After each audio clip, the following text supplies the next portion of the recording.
Hello everyone and welcome back to Jacqs Scraps. Thanks for joining me today for our design team project for Country Craft Creations. For this project I'll be using Photo Play, the graduate collection. Now let me show you what I've created. So here is my project. I have another 2-in-1 for you. You know how I love to do that and give you options with what you're creating. And this is definitely one you're going to love. At least I hope you will. So what I have here is a banner mini album, and it's exactly what the title says, a banner and a mini album in one. So we have a very, very thick mini album. It is 5 1/4 inches wide by 8 1/4 inches tall. The spine itself is 2 5/8 inches wide. Here's the back side. The tassel was worth the hassle. What I've done here on the front is I've layered it up with some foil cardstock and with the beautiful pattern paper. I used some of the stickers elements from the collection. All 3 of these pieces are stickers. I added this Polaroid sticker onto an acetate piece and created a little pocket so that you could tuck a photo down in there of the graduate. I love that on the front. And then on the side, I just layered up the foil cardstock along with the pattern paper, added a sticker here that says #done, and basically did the same on the back side. When we go inside, you'll see that the flip pages here on the top look like banners, and it's because they are. When they're in the mini album, they are little flip pages, but they are removable. So if we took our little brad, our swing brad, and pulled that down, if we open this up, it works just like a page. However, it comes off the hinge. So when you get the banner mini album made, you give it as a gift, they can use these banner pieces to add images of the graduate for each year of education that they had. So for kindergarten, you would take and add your kindergarten photo on the front here. You can put it on the photo mat or insert it on its own. And I will have the photo mats linked down below. It's a free download. So once you pull them out of the mini album, all you have to do at that point is add your yarn or string or thread, however you want to weave the banner pieces together. You could even put little beads in between each of the banner pieces, and then you hang it for the party. And then when you're done, you come back to the mini album, you slide the hinge underneath the back cardstock that we used here, and it goes right back onto the mini album hinge. Now, when you do that, and you're not going to use the banner function anymore, add adhesive to the hinge to make it a permanent page. And then that way, the banner piece won't fall out because, you know, these can pull away from the hinge with all the flipping of the pages. So you do have to be careful in that respect before you use the banner. But after you use the banner for the party, you actually can glue the banner piece down onto the hinge, and then it is forever in your mini album without any issues of coming off, and you'll have all of your memories kept in one place. So that is the 2-for-1. You have a banner on its own where you can string up all your banner pieces and display it. And then you also have your mini album. Now, if you did not want to create this in a fashion where you're pulling out the banner pieces, you certainly could go ahead and glue this onto the hinge when you're making the mini album. It's certainly up to you. You know, you do you and make it the way that you want it to be. But otherwise, that's how I created it so that it can be a banner and a mini album in one. I think this is a great gift so that they get all the use out of it they possibly can and have a great memory piece when it's all over. When we go inside the album, we have 6 pages, and that's 12 when you consider front and back. And then we also have a page for each grade in the educational period from kindergarten all the way up to the 12th grade. Here is the kindergarten banner piece. And the way that I've created this is that it will hold a 3.5 by 5.5 photo mat. It can even hold a larger photo if you want. That's just the size that I'm using. I used elements from the paper collection. This here I cut out using a punch, the pattern paper, and then I layered it on top of glitter cardstock. I even used some foil cardstock here to punch out some hole reinforcements for the banner holes. Down below here is a cute little graduation cap, and each one has the grade for that page. So this one has a K, so this is to represent kindergarten. This one says first, so the first grade, and so on. And I have a cut file bundle that will help you to create the banner. And then I have a tutorial after this portion of the video that shows you how to create the banner as well as the mini album and put it all together. So for each of the pages, I've used a brad as a closure. So the brad swings down and then the banner opens up to the left. You have a nice area here on the back side to add photos, or you could even do some journaling, add some memorabilia from the graduation party. And that's really what this is for, is to capture all the memories from your graduation party. And here is a little tuck spot. I added one of the cut aparts here and layered it onto some black artisan cardstock, which is what I used to create the entire album. So you can tuck items underneath here. It's just like an open belly band. Added some sticker elements on the page as well. So here is the first grade. What I did for this one, I used my Cricut to cut out some elements such as this Polaroid frame. And this is a ticket, says you are awesome. This is from the ephemera that goes along with the graduate collection. I've left this open so that you can again slip a photo down in there, but I did add adhesive tape on the back at the top. So once you have your photo in, you can just remove the paper backing and glue that down, and then your image is secure. Each one of the little graduate hats are typically tuck spots. I think I may have glued down 1 or 2, but mainly these are open. You could even add an additional photo here on the front if you wanted. This flips open again. All the backs of the banner pieces look the same. I wanted to have plenty of room for images, and again, you could set this out, have people sign it, write little notes to the graduate. And here is our page. On the front of each of our pages, you'll see that I have a pocket on the front, and then the back sides are all different. I used a border die that I had in my stash to create this little star border at the top of the pocket. Added one of the ephemera pieces here, and inside one of the cut aparts, graduate party. And here is the back. Great place to put in cards or extra photos.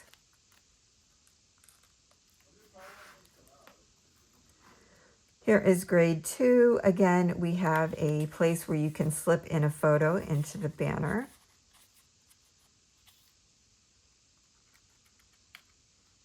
And this opens up. We have our area here on the back. And for this page, you could actually do some writing here if you wanted, but this is a tuck spot down below as well as up top. And this says, "It's time to party" is an ephemera piece. Here is 3rd grade. Again, we have 2 frames that I layered on top of each other, but left them open for photos to be inserted, and added my adhesive tape along the tops of both of those. Added some sticker elements here to the banner piece. For our pocket front, I added this sticker. Again, used the border die to create that star border. I didn't put a lot of tags or anything in this album because I want all the memorabilia from the day of the graduating party to be added. So that's why you don't see a lot of tags. For fourth grade here, I used these little flags to create little side tuck spots, and it will hold a 3 1/4 by 5 1/4 photo mat, or larger if you like. You could even add a couple photos here. Flip this open, we have a nice side pocket. I've included another one of the cut aparts.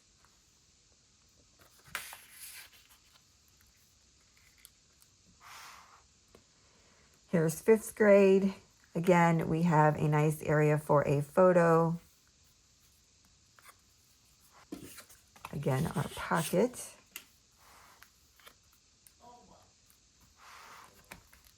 On the back, we have sixth grade. You can add a 3 1/2 by 5 1/2 photo here. This is a little tuck spot. This can pull right out, and you can just add your photo in there. So it tucks underneath the Dream Big as well as the graduation cap. Flip this open. We have a little L tuck spot. It tucks in here as well as in the side because I wanted to use all of these word elements as a page. And I just really love how this turned out. I love this hashtag finally done. So fun. And then these can just tuck down in there. Here is our seventh grade. Again, we have a place for a photo. Added this on pop dots, so this is popped up a little bit. Again, just used elements from the ephemera pack. Here we have our pocket, another ephemera piece here, and a sticker element. For eighth grade, I used these flags again to be little tuck spots to hold the photo. When we open it up, we have a belly band, and you can tuck down in there. A border sticker here, and this is one of the cut aparts. For ninth grade, we have another spot for 2 photos. Use some little sticker elements. These stars in these stickers came out, so I just put some foil cardstock behind them to continue to pull out the gold foiling that I've used throughout. Each of the banner pieces are layered with glitter cardstock. On the inside, I added a little journal card to this pocket and a sticker element. For 10th grade, this one is kind of a tuck spot. You can tuck down into the cap and then up underneath the little sentiment banner here. We have our area on the back. This is a little side tuck here. This is a 3x4 journal card that I matted onto artisan cardstock, and then I just tucked in this card as well.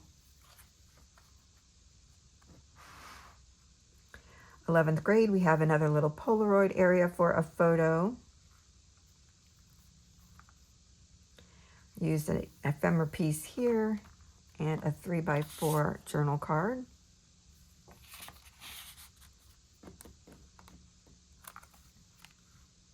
And here we are for the 12th grade. I added a little sticker here that says class of, so you could actually write on there the year. We have another sticker and ephemera piece here. These are little tuck spots on the side, but you can certainly tuck down into the cap as well. And when we go inside, we have a nice area for photos here. Just added a little sticker element there. And on the back inside cover, we have a nice waterfall element. This is a slotted waterfall so that we don't lose any of the page. And I'll show you that in a moment. And I actually go into detail in the tutorial. So this first photo page has a magnetic closure for this little strap that holds all of our photo pages down. You will have 6 pages in your waterfall. Mine has 7, but the final version has 6 waterfall pages, and it will fit a 3x4 photo. So as you can see here, this is our base pattern page, and it goes throughout each of the areas that the photo pages are.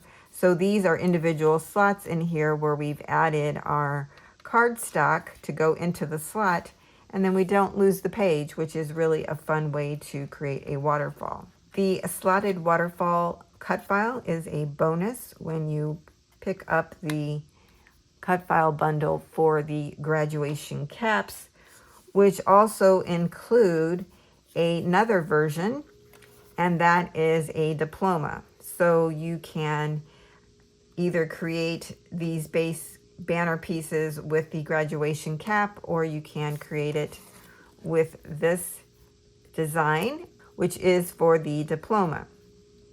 Here I show the diploma where I use my Cricut to use a pen to draw in the design, and then here I use the Cricut to cut out the cut file images so that I then piece this one together. The diploma does take more time if you piece all these little elements down, but it really looks great, I think. So either way, whether you draw or piece it together, it looks good. You could alternate these, and I do talk about this more in the tutorial. So just to let you know, the cut file bundle comes with the graduation caps. It comes with the base page designs for the diploma as well as the graduation cap. And then you will also receive as a bonus the slotted waterfall. And I will also have a freebie for those that do not want to pick up the cut file bundle that gives you a pattern for the base graduation cap page as well as the graduation cap. I do explain how to recreate the slotted waterfall in the tutorial for those that don't want to pick up the cut file. So I don't leave you hanging. I tell you how to create the entire project with or without cut files. So that is my project. I would love to hear what you think of this. I just think this is a fun idea. See here, my page did fall off.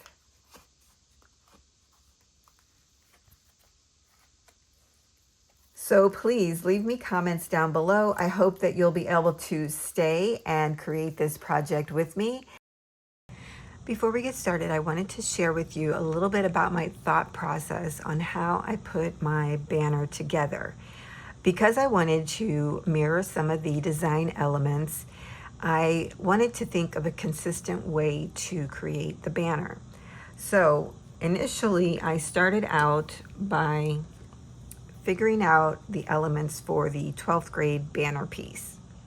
Here's my little design elements. I picked out the pattern paper I wanted to use on here, and I even decided which glitter or specialty paper that I wanted to use.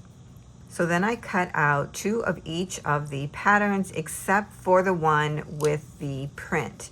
This one I cut out 3 times. This is on the last banner piece to the right, it's on the last banner piece to the left, and it's on the 6th grade banner piece, which is the middle. So this paper is repeated 3 times. Then I decided what I wanted to do was have a full-size photo mat for every other banner panel. Now I could have done a full-size image on each one of these panels, but I decided that's not really what I wanted. You know, we're scrapbookers, we're crafters, we're journalers. I wanted to put more emphasis into the kind of scrapbook look and feel for this banner. And so that's what I think I've accomplished by putting the full-size image on every other panel. So then I added my design element. So then I cut out my foil cap, and then I have the class grad cap to go at the bottom. So those made up all of my elements. I even cut out some foil hole reinforcements that I've added to the top layer here. So once I figured this out and cut out all my pieces, then I decided to decorate them. I was just going to do them individually. Well, I realized it wasn't really working because what I wanted to do was have some of the design elements mirror each other. I wanted it to be a balanced banner. So if I'm putting a Polaroid here on the 11th grade, which is the second panel in from the right, then I want to mirror that on the second panel in from the left. So here you see I added a Polaroid element on the first grade. So we not only have then the alternating of the large photo mats, now we have alternating of the design elements. This will give you a very nice, consistent, and even weighted banner, and that's exactly what I wanted.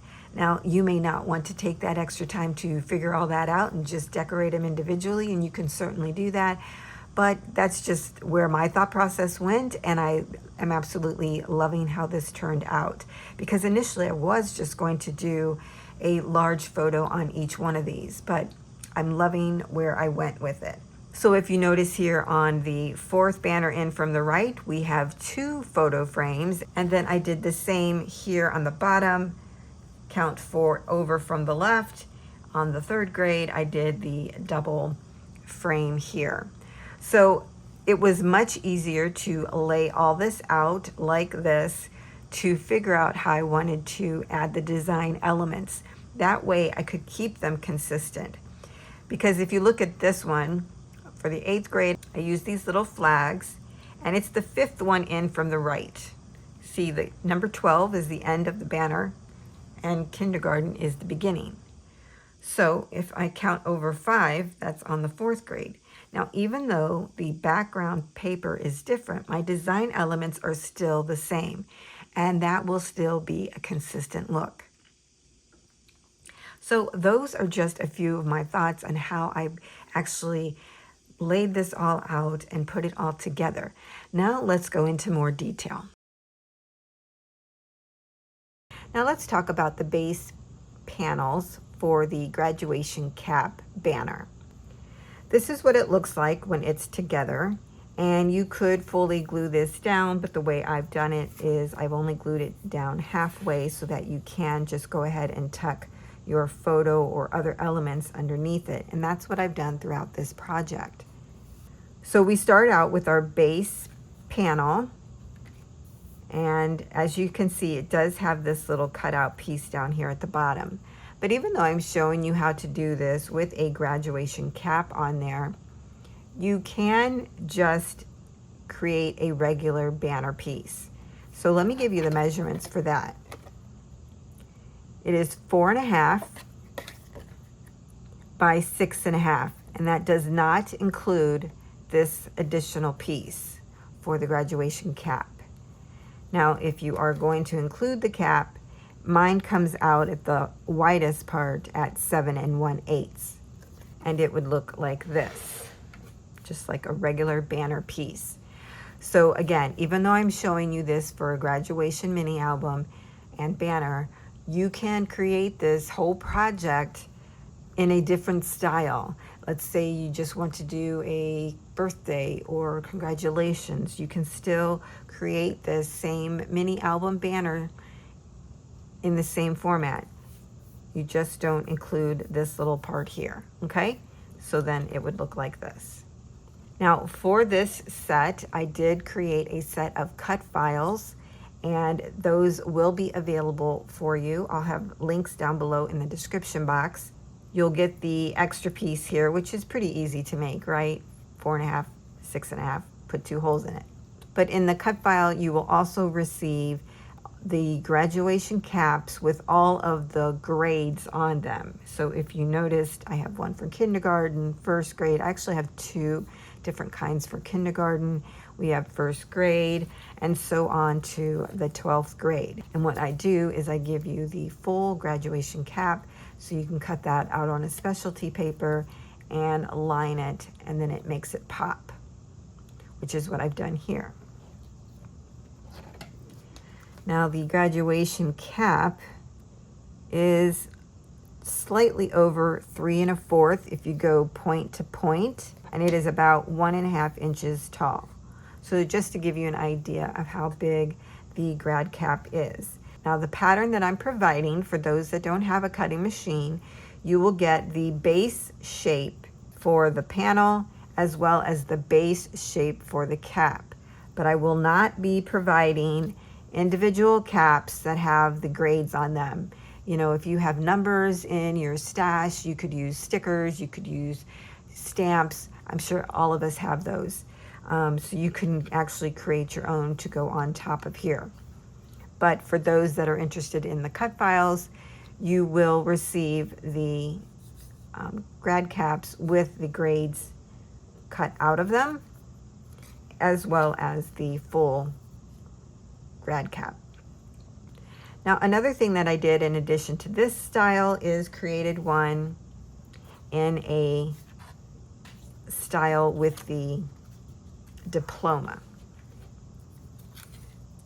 So here is the base panel, and if you see here, it has like these little tails, and that is for the diploma. So for the diploma, you get the solid piece, and then you'll also get diplomas for each one of the years of schooling, K through 12. This one is a little more tedious to put together because, as you can see, these are all individual elements, and so that does take a lot more time. So that's why I opted not to do it for this particular project, but it's so cute. If you didn't want to put together all of these little individual elements, you can change the cut file to the pen feature and then have the Cricut machine or your Silhouette draw out the elements onto a light cardstock, which is what I've done here to show you the example, and then you can use that instead. This is just as cute if you ask me, and then those get glued on down here. Again, at the bottom, I would glue it on halfway so that you can, you know, tuck your elements underneath there. And then here's this one. Like, how cute is this? I really love the diploma. I was going to do every other one, but again, I just was running out of time. So in the cut file, you'll also receive this option as well. So let's get back to our banner that we're making today. You're going to need to cut out 13 of the base panels, and this is for the graduation cap. So you can use the pattern that I provided free, or you can also pick up the SVG files for your cutting machine. You'll need to cut out 13 pieces of a specialty paper. You could do foil, you could do glitter cardstock, which is what I've done here. The first layer measures 4 1/4 by 6 1/4. And then you'll need to cut out 13 pieces of the pattern paper to go on top.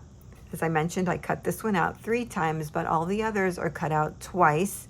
And these measure 4 by 6. For the hole placement, I'm going to give it to you on the largest piece. So these are 5/8 inch in from the side, and 3/8 in from the top. For the middle piece, it is 1/2 inch in from the side and 1/4 inch in from the top. And then on the pattern piece, it is about 3/8 inch in from the sides. You know, that's both sides. And then about 1/8 inch in from the top. But once you have the base one, you should be able to get the rest of these. I went in about 1/8 inch on each layer, if that helps. So as you can see, that's about 1/8 inch. And if I line these up, 1/8 inch. So that's kind of how I staggered in the papers. So I hope that gives you enough information for those that are just creating this by hand and not by machine. But I must say it is definitely easier to create this banner using the cut files. So we have our base pieces, 13 of those. We have 13 of our glitter cardstocks or whatever specialty paper you're using, and 13 pieces of our pattern piece. Now I did use my photo mats, which are also free, and I will have a link for that down below in the description box as well. And I used, I think, 7 of these. I actually did not count, but I used the 3.5 by 5.5 photo mat portrait so that it would go like this. And actually you could use the 3.5 by 5.5. It does cover up more of the pattern paper, and I decided that I liked more of the paper to show. So whichever size you choose, both of those work. Now, if you're cutting this by hand, you can use the template to cut out the graduation cap. You're going to need 13 of these.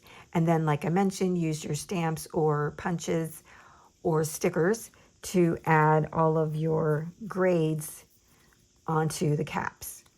For those that are using the cutting machine, as I mentioned, cut out 13 of the solid graduation caps. I've already given you the measurements for that. And actually there's a pattern. And you're going to want to cut out 1 each of the grades. Now remember, I do give you 2 options for kindergarten. One is just a K, and then I think I put KIN or KG or something else for kindergarten. So you can pick which one you like and then cut all 13 of those out. I use the same cardstock here for the caps that I did for the base of my panels. Then I cut out 26 of these hole reinforcements. This is part of the SVG file bundle, and so I cut out 26 of these. This is optional. You don't have to do that, but I really just kind of liked it. I liked being able to carry the gold element up to the top of the banner, so that's why I did it. But you could also use the We Are Makers reinforcement hole punch. I think Country Craft Creations carries this. If they do, I will have that link down below for you. And for this particular one, I am using this element. Now this was a rectangle piece, and I used my scalloped edge punch, which was 1.5 inches, to actually cut this element out so that I can add it to the side here. And then I'm using this little piece as well. The world is yours. I thought that was appropriate for kindergarten because you're just starting this journey on education, and it's a great way to begin. So those are all the elements for the base pieces of the banner as well as the kindergarten banner. Now, as you saw, I have all of my design elements already mapped out for each one of my banner panels. So I'm going to, at this point, since I've walked through everything, just glue it all down. I'm going to record it, but probably in a fast motion. Now, keep in mind that when I'm gluing down the grad cap, I'm gluing it down here at the base so that the top portion remains open so that I can get things tucked down in there. And when I add elements to the side of the panel, I'm only gluing it on either side so that it's open and you can still get your images in and out of it, okay? And I'm going to be doing the same when I come to the Polaroid. I'll glue these 2 pieces together, but when I glue it down, I'm only going to glue it down here at the bottom. I may add adhesive tape to the side so that it's easier for whoever uses this, so that they can tuck their photo down in there and then just remove the adhesive. And then it will stay down. Do not do any decorating on the back of the panels. We're doing something a little different there so that we can put this into our mini album. And I think that's it. If I remember what that was, I'll come back on and let you know.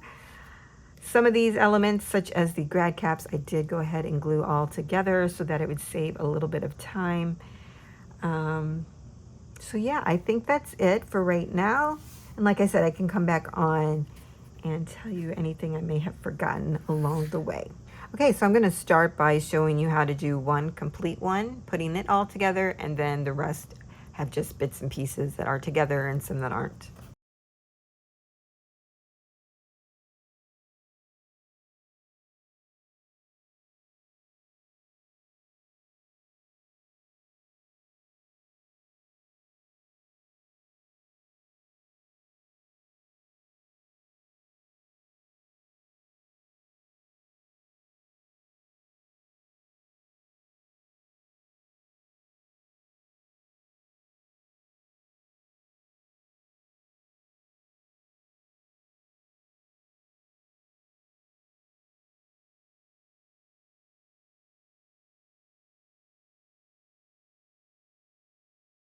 Before I get started on the next one, I actually remembered what it is I wanted to tell you. Now, in the photoplay ephemera pieces, there was this Polaroid. It had a little cutout here, and then here's the cutout. And that's kind of where I got the idea of mirroring the Polaroids. So this Polaroid came in the ephemera piece. And what I did in Cricut Design Space is I went in, found a Polaroid shape that I liked, and then I cut another one out, but I cut it out slightly bigger so that I could get just ever so slight of a gold border around the Polaroid. It really makes it pop up off the banner. So I did that for this element, and then I created one to go on the first grade banner. And what I'm going to do to mirror that is use the cutout from this Polaroid on this one. I really like carrying that element over, as I've already discussed. And then here again, I have the main Polaroid in black cardstock, the same cardstock I used, black artisan cardstock for the base, and then a slightly larger Polaroid for my border there. It just is really pretty. So for some of these elements throughout, I did that for them. I created these offsets, if you will, and they're all just slightly larger than the elements that I used. So a lot of the ephemera pieces here I used, and I measured them. I went into Cricut Design Space. I figured out the sizing, and I cut and sized them so that I could end up with a slight border around those pieces. Now, while that file is just bits and pieces of everything, I mean, you will get the Polaroid, which will be helpful. Otherwise, you can just measure out the size of the images and then create them by hand by just cutting out the center. Okay, so I just wanted to point that out, that I used the ephemera from Photoplay, and I then created offsets so that I could layer my pieces.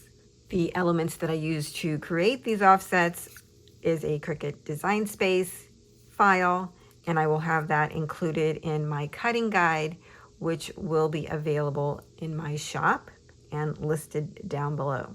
Now back to our regularly scheduled program.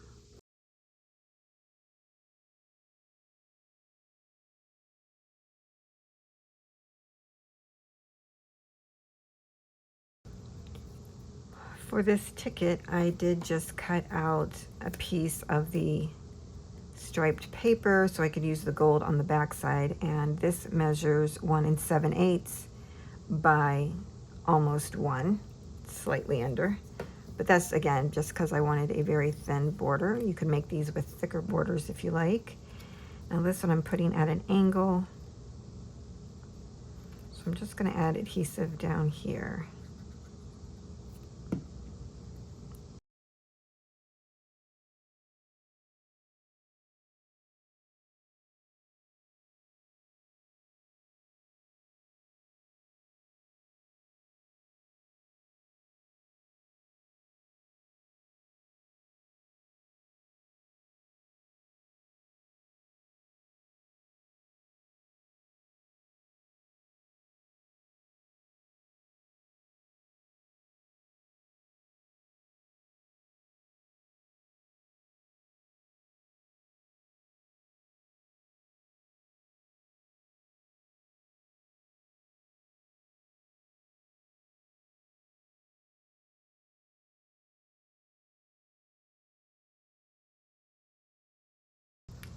So here's another example where I created an offset for these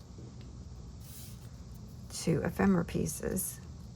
Now they're not the same width or anything because I wasn't worried about the inside of these, just the outside. But I do like how that looks.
Now that we have the fronts of our banners all decorated, we're going to talk about the back sides. Now, when you hang your banner up, of course, you're just going to be showing the front. It all depends on how you hang it and where you hang it, if the back sides will be showing or not. So I thought about this when creating this project, which ended up leading into this being a banner mini album. And what I want to do for the back sides is to cover this over with a pattern or solid color cardstock. What I'm going to be using is some craft cardstock, and I have cut this down to be 1/8 of an inch smaller than the base size of our banner. So if we lay this on top, you can see it about 1/8 of an inch smaller all the way around. And I'm going to glue this on the back sides. The point of this is so that when we add it to the mini album, or even when you hang this, you can add additional photos to the back side of this. You could have people sign it, and that would be a fun memory to have in the mini album. There's just so many different things you could do here. You could add memorabilia here to the back side, photos, writing, poems, whatever that you want to do on the back. I just think that would be fun, and this is great real estate, so why not use it? So we're going to be adding our piece to the back. Now, if you want to use pattern cardstock, you can. I'm not. I want to have this be available if people do want to write on it. So the way we're adding this, though, goes along with the page design. So when we go to glue these down, we're going to glue down about almost 95% of the piece. What we have to do is leave one side or the other open so that it can attach to the hinge of our page. So here is our page design, which you'll be seeing later. And I've actually done one already where I've added on the cardstock to the back. And this is the first grade, so this will be facing this way on our first page. So on the right side, if you flip it, it's the left, which was key to know, and I'll show you how we're going to figure that out in a moment. So this part here is left open, if you can see here. Put this under here, see that's left open. I do have it kind of glued here at the very edge of the top and the bottom.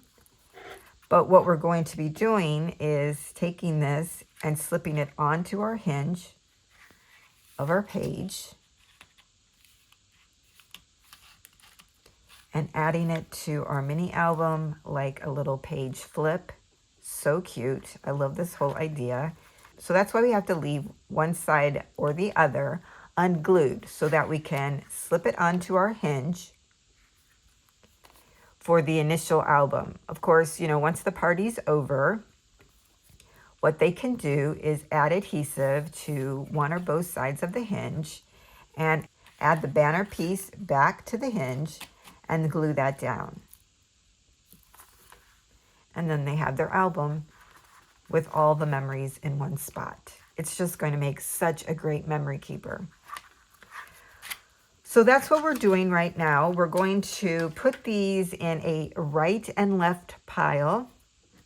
I've gone through and figured out, which sides we need to have glued in a certain way. For the kindergarten one, we're going to put this on the inside front cover. So of course, on our front cover, we'll probably have this flip out to the left, right? Correct? So what we're going to need to do is to leave the right side when we're facing the back of the banner partially unglued on this side. First grade, it's going to open to the right. So you leave the left side of the banner when we're facing the back partially unglued. Second grade will be on the back of page 1. So if we have this here and we flip it over, second grade is going to be, attached to this hinge, and it will open to the left. So we want to have our partially unglued side on the right. I know this probably sounds a little confusing. It's really not when you think about it. Okay, kindergarten, that's going to go off to the side. Put that in its own little pile. First grade, we open this way. So we're going to put that in a pile here. If we flip our page, second grade will go here. So we're going to flip this over to this side. If we turn our page back to the front, our third grade is going to go this way. We flip our page. Fourth grade is going to get attached here. So we're going to flip that over here. You see what I'm doing? It's alternating it so we know this is the side that has less glue on it. And for this pile, this is the side that has less glue on it because of the hinge. So let's just go through this. Hope you can see all of that. Sorry if I wasn't in frame. Okay. So fifth grade, we're going to open to the right. So that goes here. We flip this page. Sixth grade, we're opening to the left. Goes in this pile. This is a great way to do it so that you don't get confused. Eighth grade, this way. Flip our page. Ninth grade is going to look like this. Flips over here.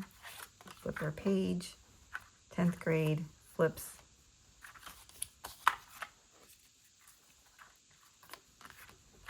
And 12th grade is our last page, and that goes here. So in this pile, you should have 1, 3, 5, 7, 9, 11. And we're going to work on this one first. I've already done this one. My opening is here. I got too many piles going on. So let's do the third one.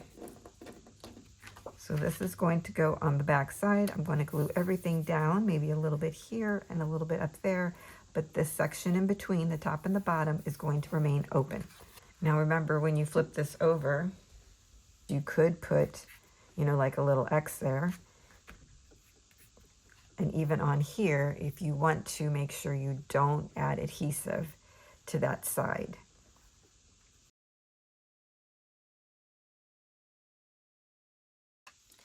Now when I'm gluing all but maybe about a 1/2 inch. Okay? So keep about a 1/2 inch clear of adhesive. And if I think about it, I'll create a diagram for the cutting guide as well for this one.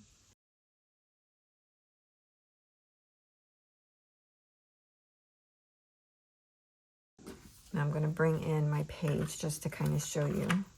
So we did not glue this part of it down. And we can take this and slide it on to the hinge. When you slide it on, you don't want to go all the way down. You want to go before the score line there and then fold over. And now you have your flip on your page. It actually stays on there really well. So that's kind of nice. Okay, so that's how that's going to work. I'm going to do a couple more maybe to show you, just to make sure that you understand what I'm doing. So I put a little X here on the right hand side because it's getting attached to the right.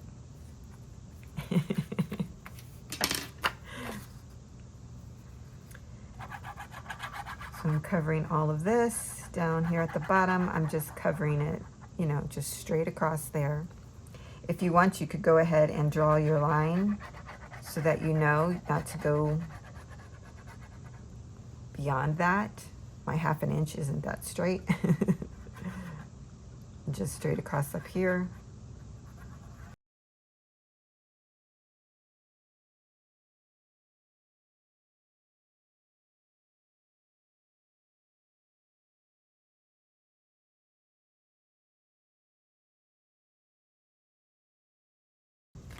And again, if you want to test it out, once you have put it on the back, I think that would be a good idea to test along the way, because then if you've added too much glue, you would be able to easily use your tool to separate it and fix it. Okay, so that one works pretty good. And I see that this kind of comes up, so I'm just going to put a little bit of glue here,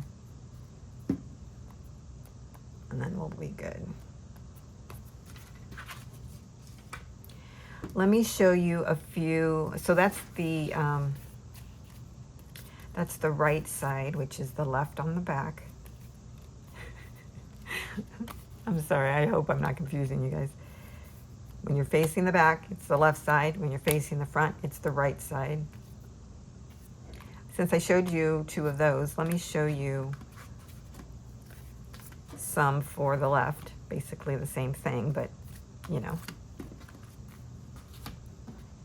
So for 2nd grade, when we're facing this pile, which is 2, 4, 6, 8, 10, and 12, these are all going to get attached on the left-hand side, and they'll flip open like this, right? So when they flip open, it would be the right side that we leave partially unglued. So for my cardstock, it would be this side. If we're looking at the back of this piece that we're going to add, it's the left side, because when we flip it, it's going to be on the right. And that's the area that we leave open. Just putting a line of glue down here at the bottom, getting my imaginary 1/2 inch line there, and a line of glue at the top. I do like to go around the hole, and then just gluing the rest of it down. That seemed much easier. I should have explained it that way to begin with. It's easier to do and show than it is to talk about what we're doing sometimes. So I'm just lining it up over my holes there in the banner, making sure it's as even as possible.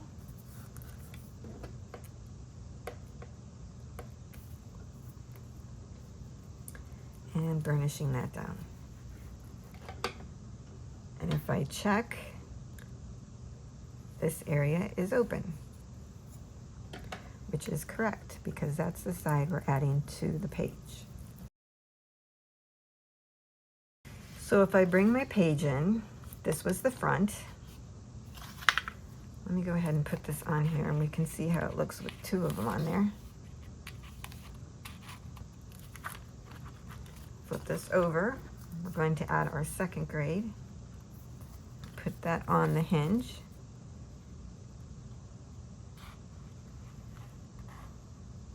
Oh, that went on very smoothly.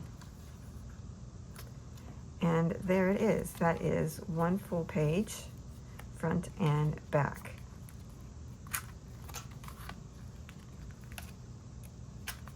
Fantastic.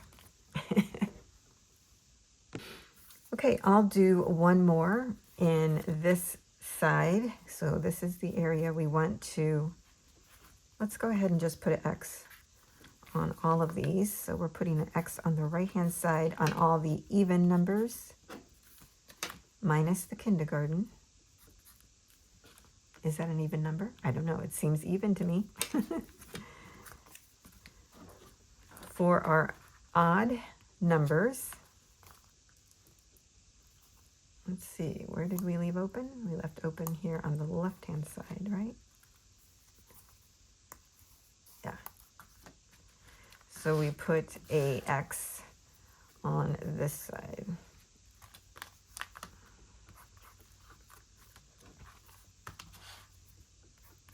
Okay, so now that we have them marked, you have your little X's, you'll know exactly where not to put adhesive when we go to add the backs of our banner pieces.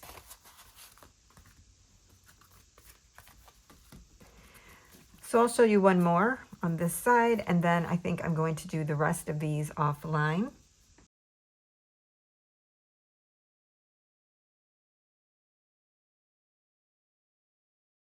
Oh, did I do that one on the wrong side? I bet you were all telling me that, weren't you?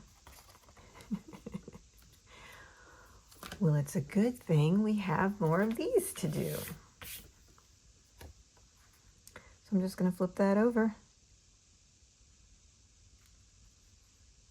and add my piece. See, even we get caught up in what we're doing, and sometimes don't do it exactly right, but it's always fixable or usable. And this side is not glued down. So if I brought my page in,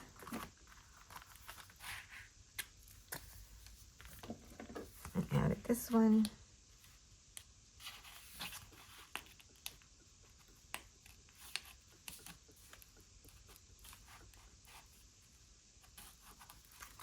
you're good to go. Fantastic. Let me try this again. So I don't want to put glue. Yeah, I think it's easier to mark it on here as well.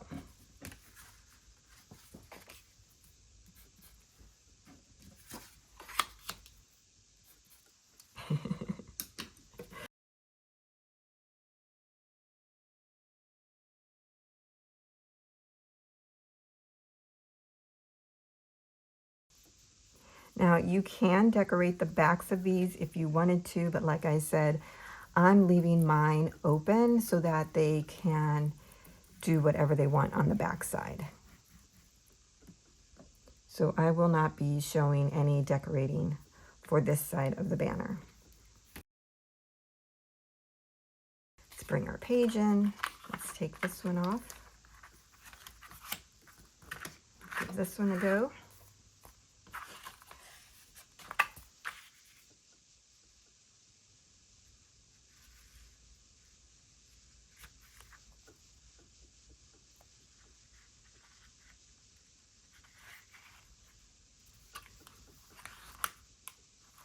Just take your time with this so that you don't scrunch up your hinge.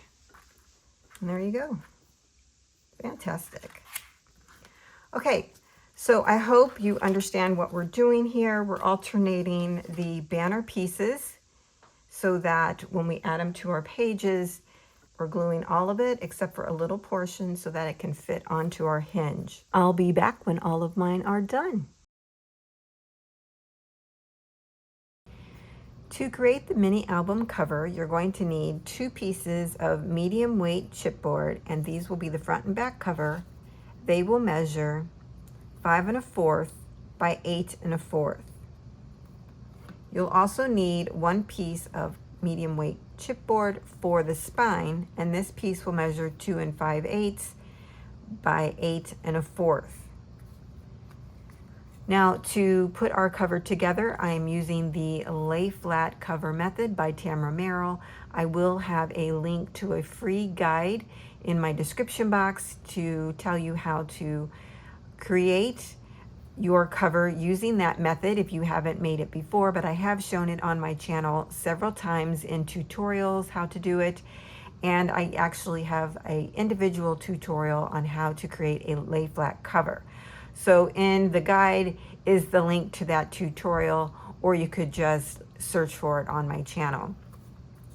But either way, I won't be going through all the steps to create the cover with you because I already have a tutorial showing how to do that. But I'm telling you the materials that you need to actually recreate it. You're going to use the sizing that I'm giving you in this video, but use the method to create the cover in the tutorial that is for the lay flat cover method, okay?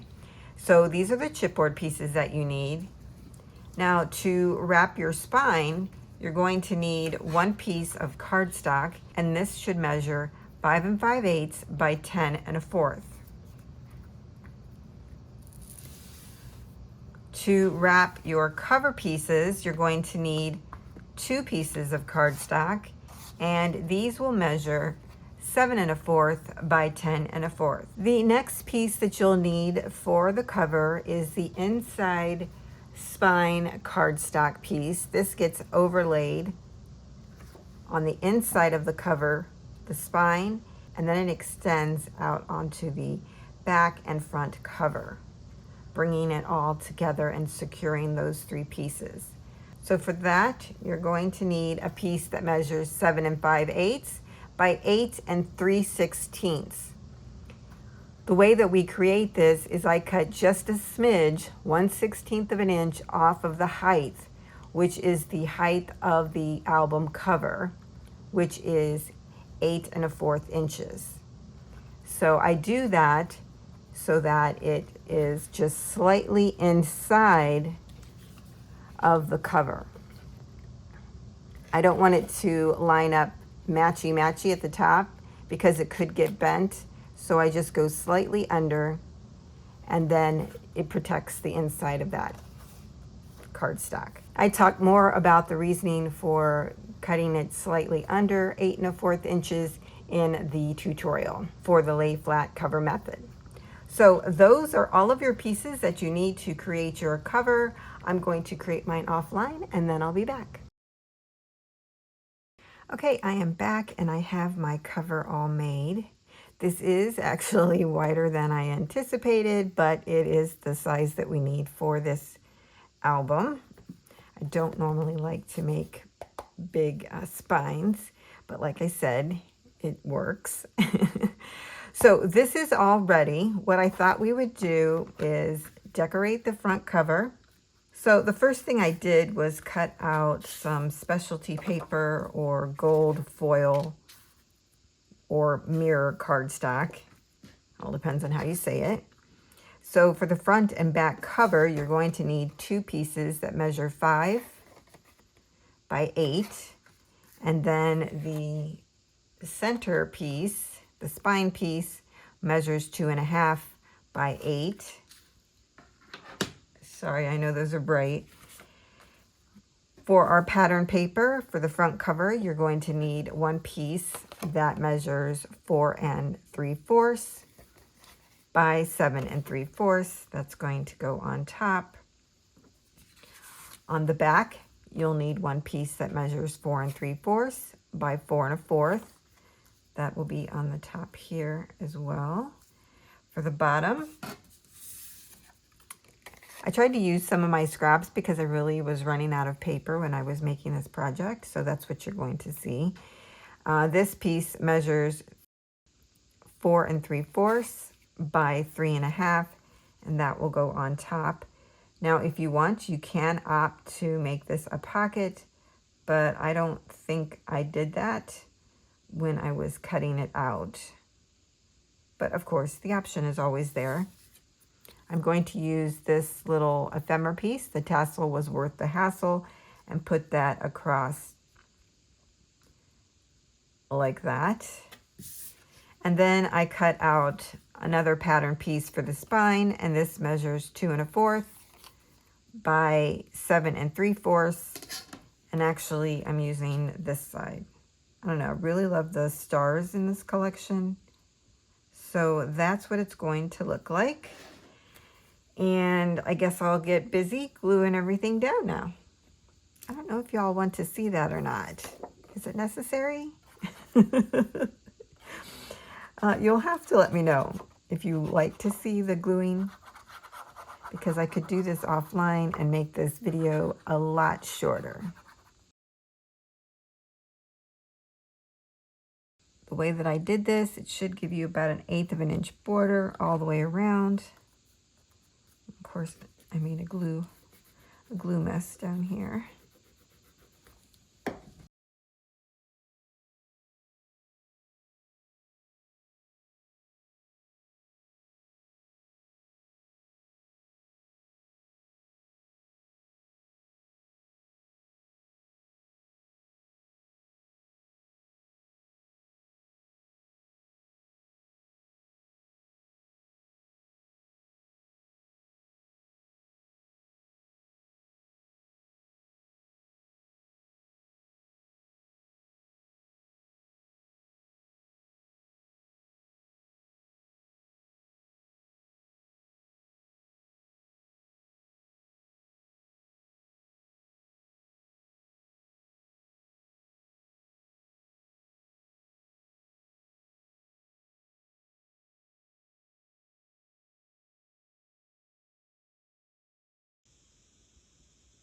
Okay, so when I cut this, I did allow for some overlap, so you could definitely easily turn that into a pocket.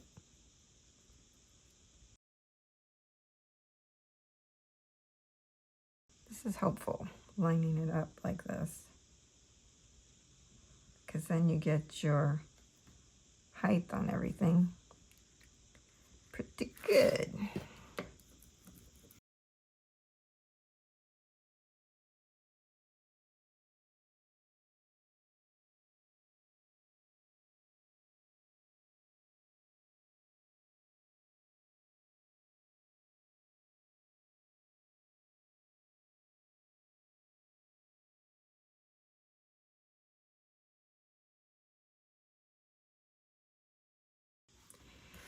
To decorate the front cover, I'm going to use some of my stickers here.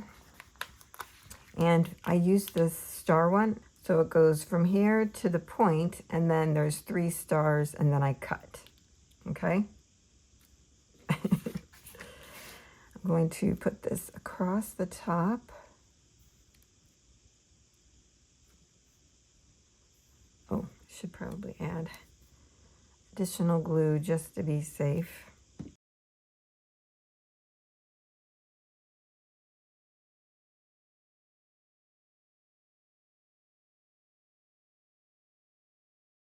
Definitely going to burnish that down and kind of burnish it around the top of the album so that it doesn't kind of flip up on its own. The next thing I wanted to use was this Polaroid. It's just so cute.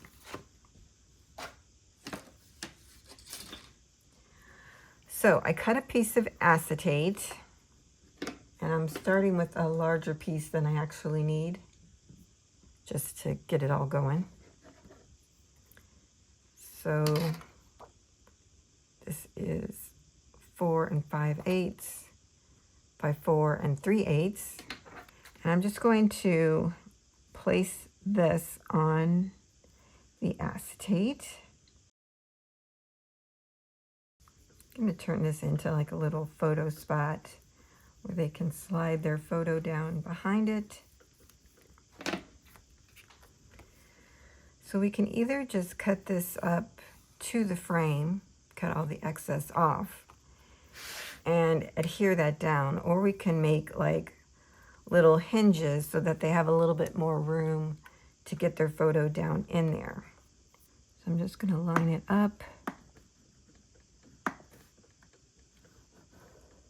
Should have probably made my lines before I attached it, because of course there's one spot. We will have to cut around that. Okay. Okay, I'm just kind of figuring this out along the way.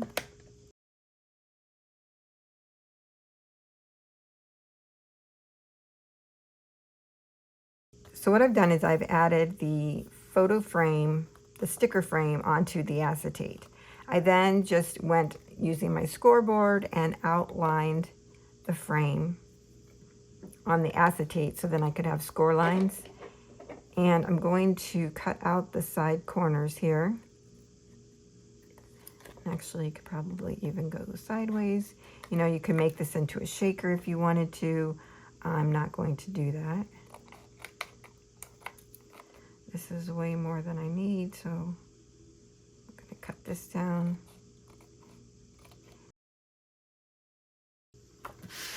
Okay, so let's fold this up and burnish. For the sides that have these pieces, really all we need to do is just make a cut at the bottom of one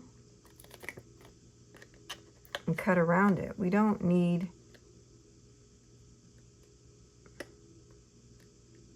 to have the whole side be a hinge. And you can just cut around it and then cut that piece out. Gonna angle cut these at the top. You know, I'm just winging this, y'all. Just winging it. I mean, that works. The only thing I don't like is that when I scored it, it's like a 1/16 of an inch beyond the frame. As an OCD person, I find that annoying.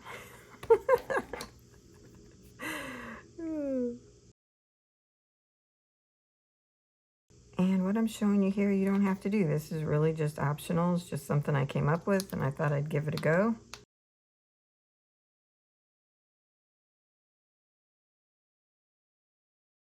My problem is once you put this down and they put their photo in, I guess that would make it not fall out, right? We'll see. So this will hold a little bit larger than a 3 1/4 by 3 7/8 photo, but of course your photo is going to be visible here. So when you go to put something in there, keep that in mind.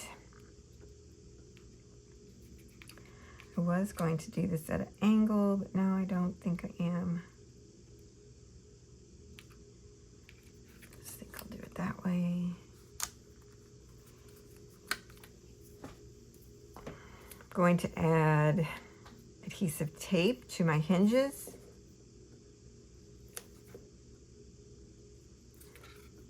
Some people like to use wet glue. I do not. I think it just gets extremely messy.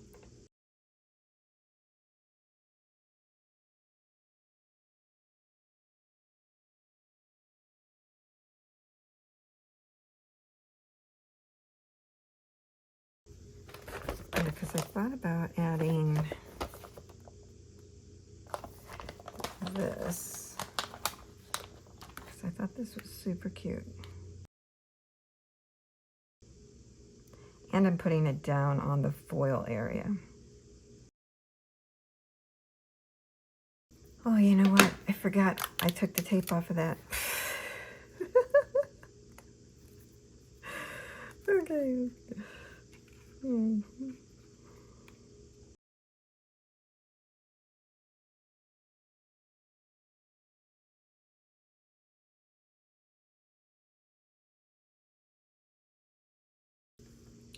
Going to add my household tape.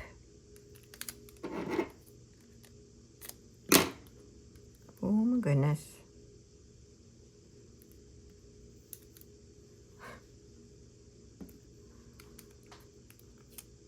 And put that over the edge of the acetate,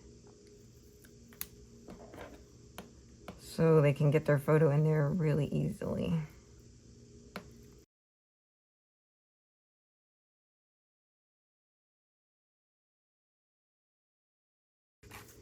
And then they can just put their photo down in there. Excellent. I thought it would be fun to put this #done here on the spine. And it kind of fits right here. I know it's a little low, but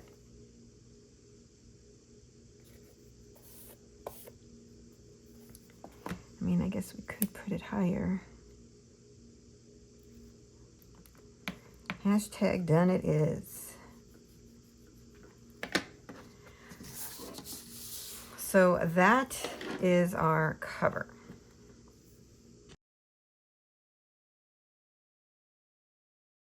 Now as we start to work on the inside of the album, I'm going to take this little piece of cardstock that I had scored, but I'm not using. I'm just going to tuck that over it so that it kind of protects the acetate and doesn't get it all scratchy. Okay, on the inside of our cover, yours should possibly look like this. The last thing I did was add the center cardstock to cover all 3 pieces of our chipboard and bring those together. And typically what we do is add another piece of cardstock over each side of the inside covers. But I don't like doing that always because I think it's a waste. So what I did this time is I cut some additional cardstock pieces that we're going to add to then cover this and make it even, and then we can add our pattern paper on top. So for the back inside cover, you're going to need 1 piece that measures 2 5/8 by 8 1/4. You're going to butt this up to the center cardstock piece. It should match the same height.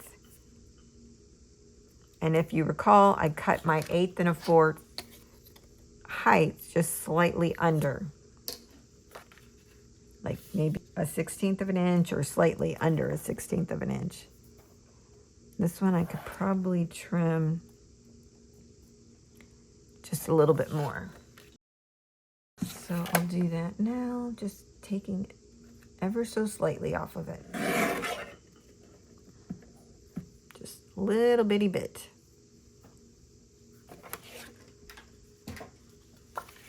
And that should, yeah, that lines up better with the piece that I already have there. Okay, I'm just gonna glue this down. I'm gonna put these super, super close together, but don't overlap them. It almost becomes seamless, right? It could have been 1/8 of an inch wider. So if you want to make this, let me get out my trusty little ruler. So if you want to make it 2 3/4 inches wide, you could do that as well. But I'm adding pattern paper on top and it's just going to get covered. So now for the inside front cover, you're going to need a piece that measures 3 1/8 by 8 1/4. And again, remember I cut this down to be just slightly under. It should be the same size as the cardstock you put in the center. And mine is. Now that we have that piece cut out, you're going to put the short side across the top and score at a 1/2 inch all the way down. Take that and flip it over and make it landscape with the long side across the top. At a 1/2 inch, you're going to score down to the score line and don't go beyond it. So just making a 1/2 inch score line. Now what we're going to do is count 6 inches from the score line we just made. 1, 2, 3, 4, 5, 6, and make another score line. And that's going to just go to the score line going across. Next, we're going to come in and we're going to cut out the little square that we just made. You can go ahead and do a slight angle cut here on the outside of our score line. So here's our score line. I don't know what you can see and what you can't see. And I'm just doing an angle cut right here on the outside of it. And then I'm going to cut straight down on the score line to cut out that little block. Okay. Down here, we're going to cut straight across on the score line we just made. And then cut out this section of the hinge.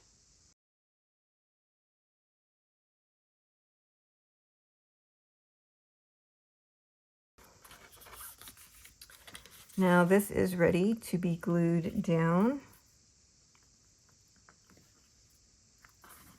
Yep, that's good.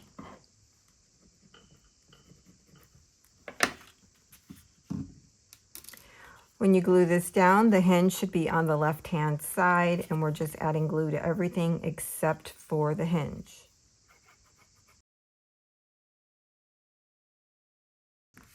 Again, we're going to butt it up to the cardstock that's already there, just as tight as you can without going over. You don't want to overlap.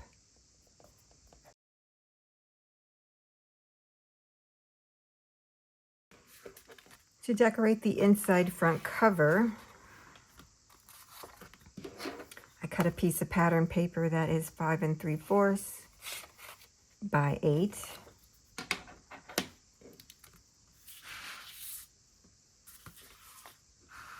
And let's see, we can go ahead and glue that down. That will give you an 1/8 of an inch border all the way around it.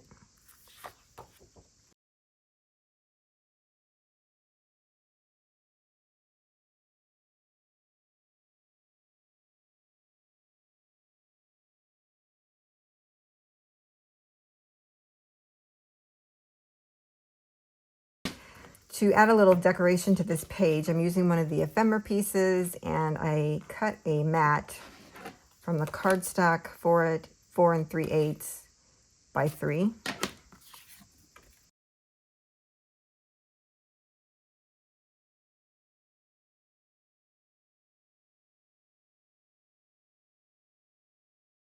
And since our page is going to go here, I'm going to put it in front of the score line. You can line it up with the page.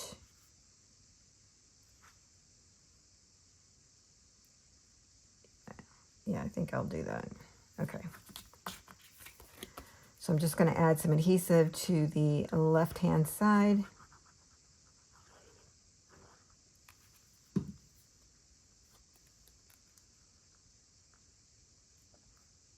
And I'm centering it where the page is going to be. Or let's see, I guess I could center it for the actual whole page.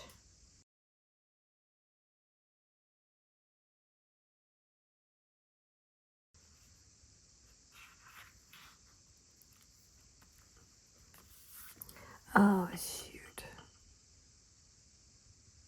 Guess what?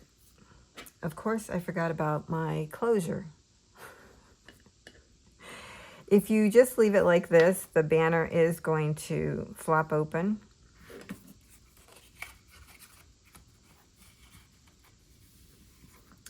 And we don't want that.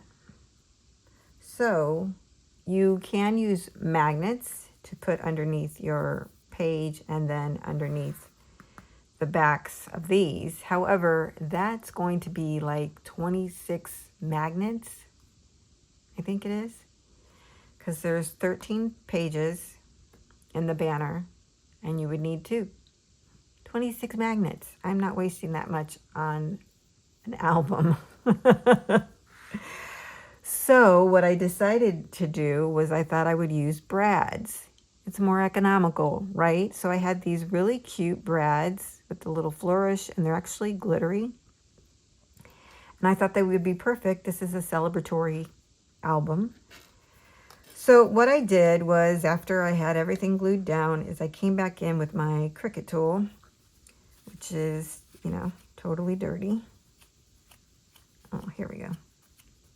So I came back in with my Cricut tool. I lifted up the bottom corner here very carefully.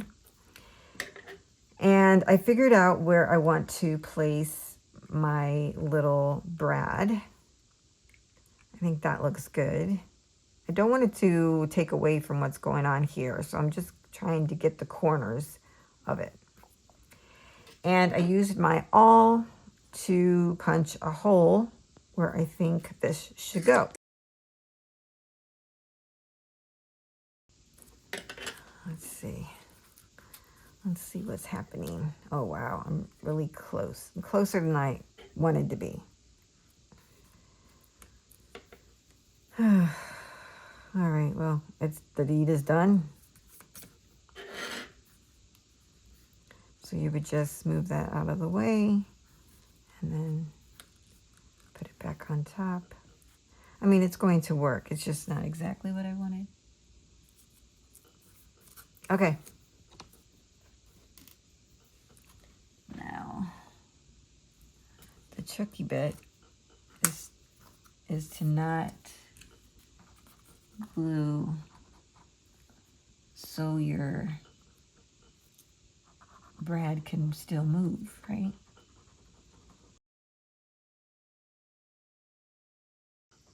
Okay, now let's talk about what we're going to do for the inside back cover. I wanted to have a waterfall feature here. And you're going to need one pattern piece, and this will measure 4 7/8 by 8. Now, if you don't like to use the 8 measurements, you certainly can make this larger or smaller, but the way that I created this with the sizing, it leaves a 1/4 of an inch here and an 1/8 of an inch border here, here, and here. If anything, I would go less and not larger because you're going to be cutting into this space here. And that's, of course, where your cover closes. And I just don't want you to run into the hinge. Okay, so one base piece of pattern paper, 4 7/8 by 8. Now, to create my waterfall, I created a slotted waterfall. And I think I've done this before, I'm not sure. But I did go ahead and create an SVG file for this because, quite frankly, it was just easier for me to do. And I will give this as a bonus if you purchase the SVGs for the graduation banner. And then I'll also talk about how to do this by hand. Now, the way that my page looks is not the way that you're going to get it. I forgot to take something off, and so mine looks a little different. For mine, I have 7 of these photo pages, and you will only have 6.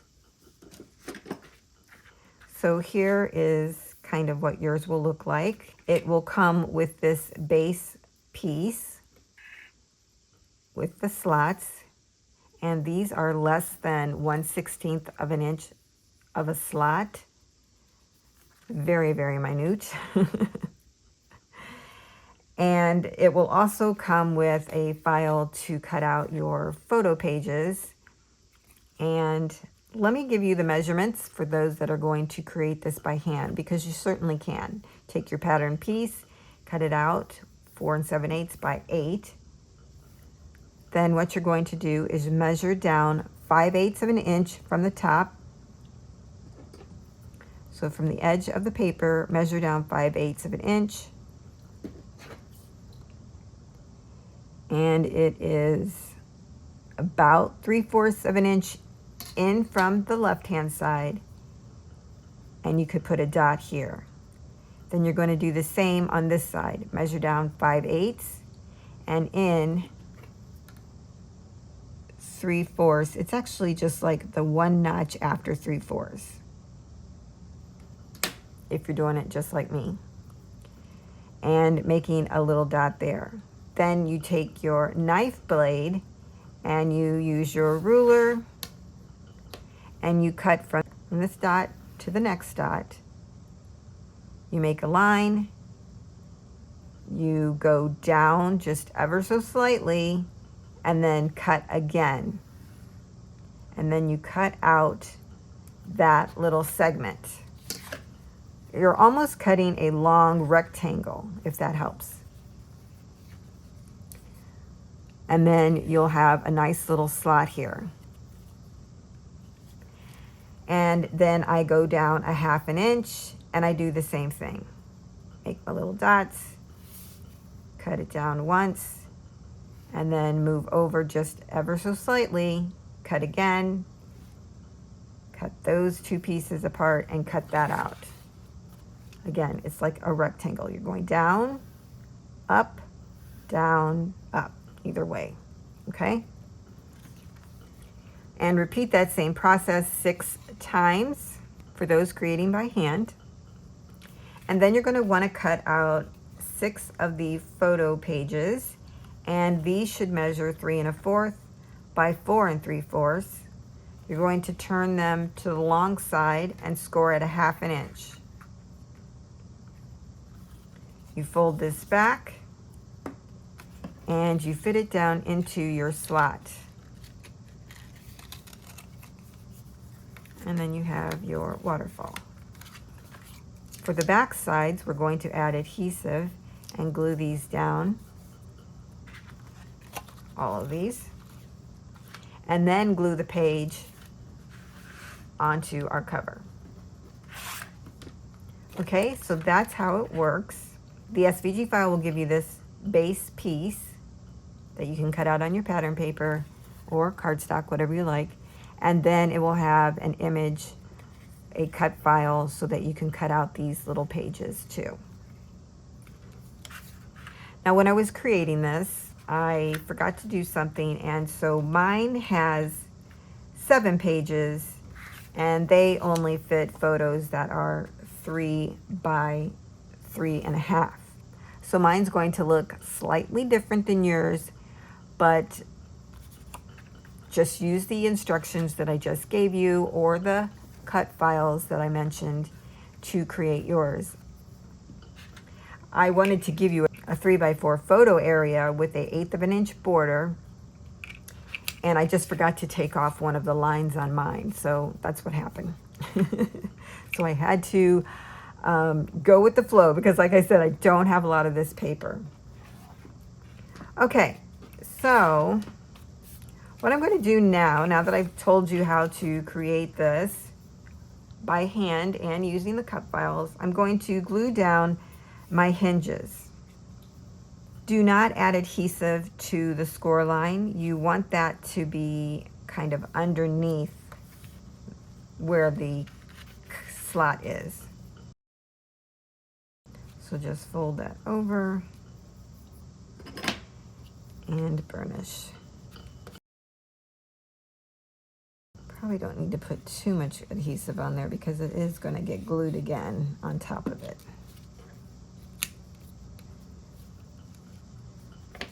So you can line these up before you start gluing down, but the slot should keep them even, which that's kind of a nice feature about using the slotted waterfall. So I'm just going to add some adhesive and glue all these down. Okay, I have all of my hinges glued down, and the next thing we want to talk about is the closure before I forget. So for that, I'm just going to do a magnetic closure, and I'm going to put it between the first and the second photo flip there. So you're going to need one piece of cardstock that measures 1 by 5 1/2. On the long side, score at 1/2 inch. So just fold and burnish that. Now I'm going to put pattern paper on this, and when there are closures that are this kind of small, I don't always like to put the 1/8 of an inch border around it if that's what I'm doing. So I'm doing a 1/16 inch border around it, and my piece is 7/8 by 4 7/8. You're going to need 2 of them. Glue one onto the back, and then we want to add our magnet on the front before adding our pattern paper. Now, if you do want that 1/8 of an inch border, you'll be cutting your 2 pieces to 3/4 by 4 3/4, okay? I also cut down my little card here so I can add it to the front. Now, remember, I'm cutting mine down, but you won't need to. If you cut out a 3 by 4 card for the front, it will fit on your version. Let's first glue this onto the bottom of our page. So I'm gonna find the center here, thereabouts. And I'm just going to put my tab right on there. Yep, that looks pretty good. And burnish that down. So in this method, all of our hinges are on the back side, which is nice because then we just cover that up when we glue it down to the inside cover. So next, let's put this down and kind of see about where we want it to be.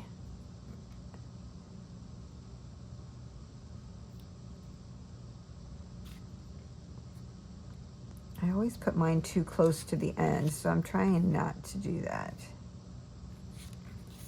I think that will work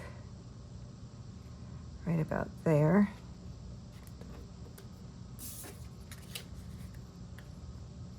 Then we have plenty of room to glue down around it. Okay, let's put that underneath here then. And this one on top.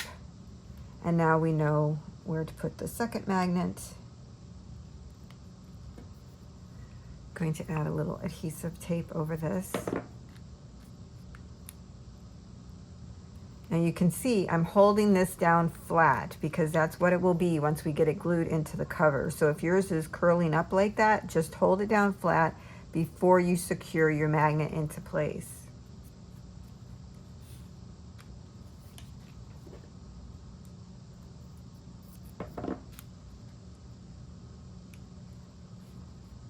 Okay, now we're ready to glue our pieces on top.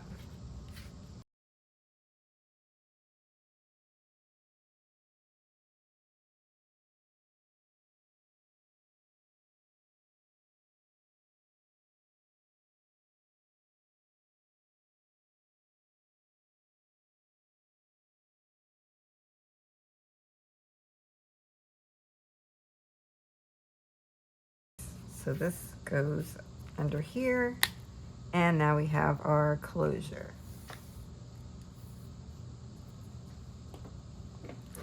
Let's bring in our cover, and we can glue this down.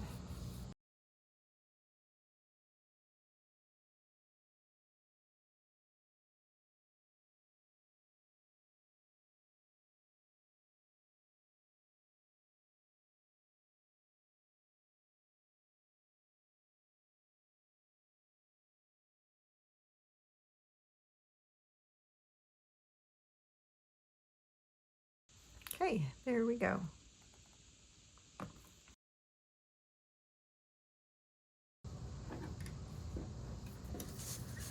Now for our pages, you're going to want to cut down your 12 by 12 cardstock to be 11 5/8 across by 12 inches tall. We're going to score this at 3/8,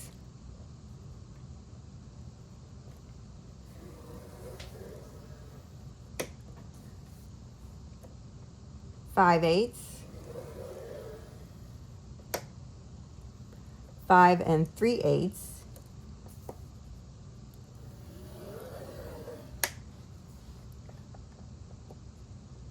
5 7/8,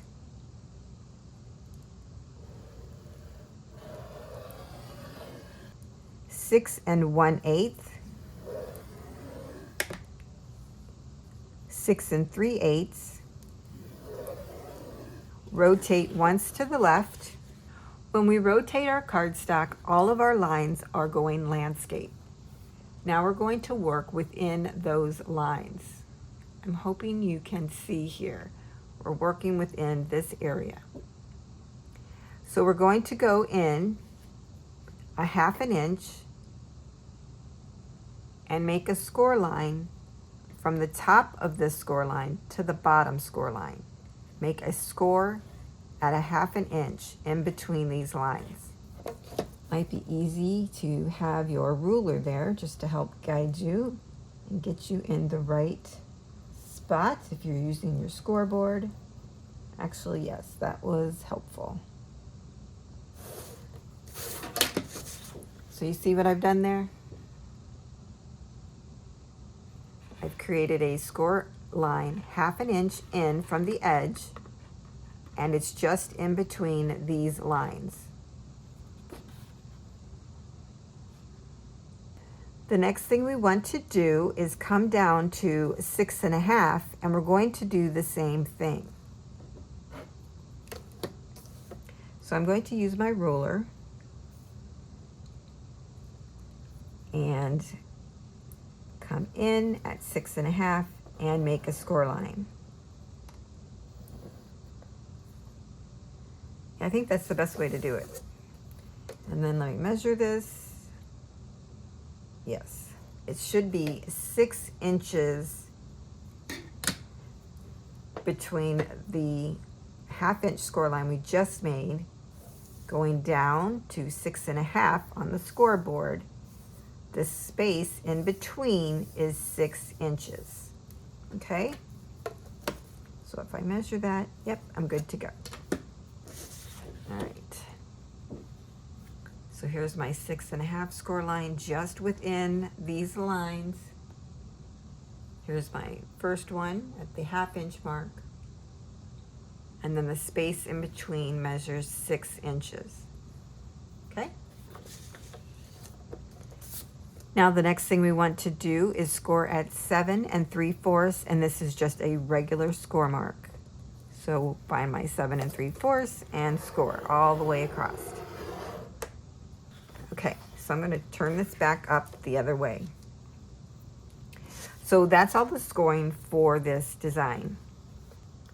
Now we're ready to do some cutting on our base page. What we're going to do is cut out the excess here where we made that 1/2 inch score line in between the lines. We're going to cut this part out.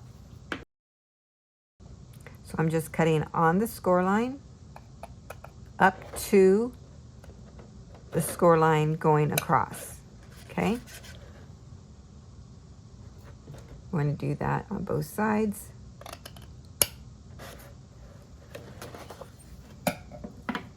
And actually we could fold this up if we wanted to, or back, and score it. But we're going to cut this out. Okay, you could use a blade, knife, and ruler to cut this portion out, or your scissors. I'm going to try it with my scissors. So this is what the top of your page will look like now. What we're going to do next is cut out the bottom left-hand corner. So here we have 2 score lines below the 7 3/4 inch score line, and we're going to cut this section out right here. So I'm just going to go to the side, cut on that score line up to the second score line.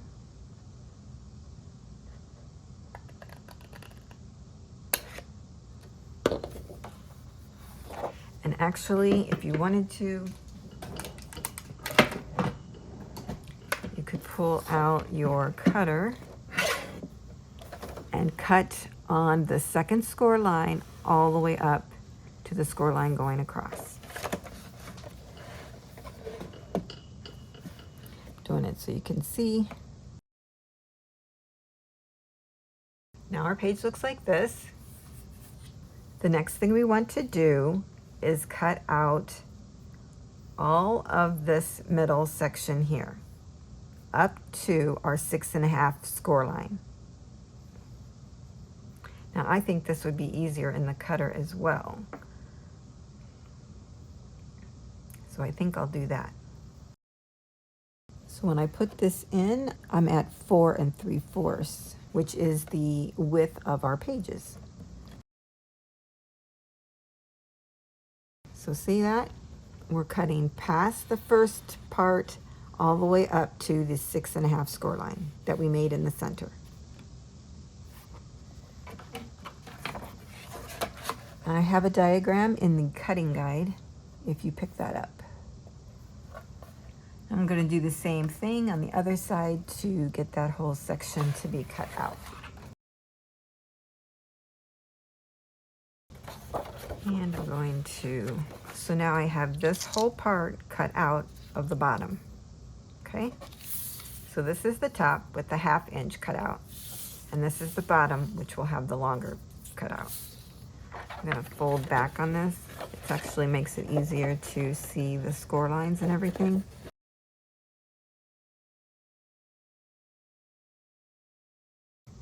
So this is what our page looks like once we have all our cutouts. We've cut out the middle part of the 1/2 inch score line and the whole bottom section of that after the 6.5 score line. And we cut out the bottom left corner. The way that I designed this page is to actually save on your cardstock, so please make sure you do it the way that I'm showing you, or you may end up using more cardstock than you really need to. The next thing we're going to do is fold and burnish this center line. After we've scored the center, we can fold up on our bottom pieces. So fold up and burnish.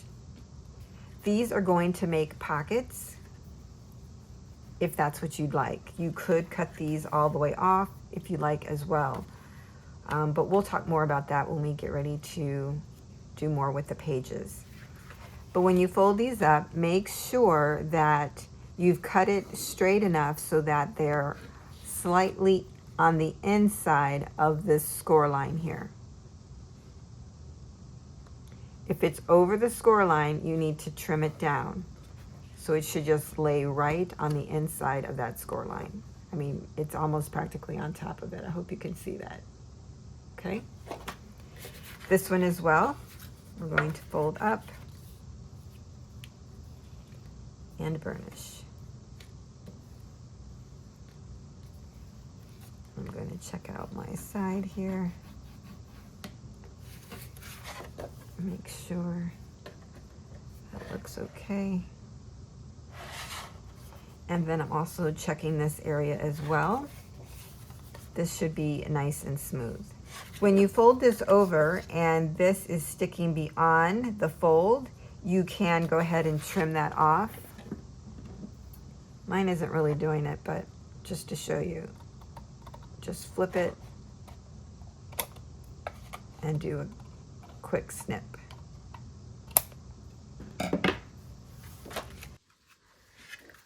Okay, so I'm opening this back up just so I can talk to you a little bit about what we're going to do next. So as I mentioned, these little flaps are going to make pockets on our page.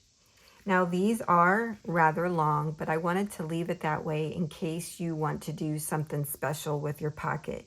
You could use a decorative border punch and punch out the top of your cardstock to make our pockets. You can just shorten this by cutting it straight across, however you want to do it. I wanted to leave you options. So that's why I left it the length that I did. Also, if you don't want to have a pocket and you would prefer to do something different, you can cut this flap completely off, but it will still leave you a good sized piece of cardstock, which will be reusable. So that goes for both of these flaps, which will become pockets or otherwise. The way that I designed this was, like I said, to save cardstock. So at this point, what you can do is glue these two pages together. So the side without the hinge, this area here is your page. And that is, here's our score line.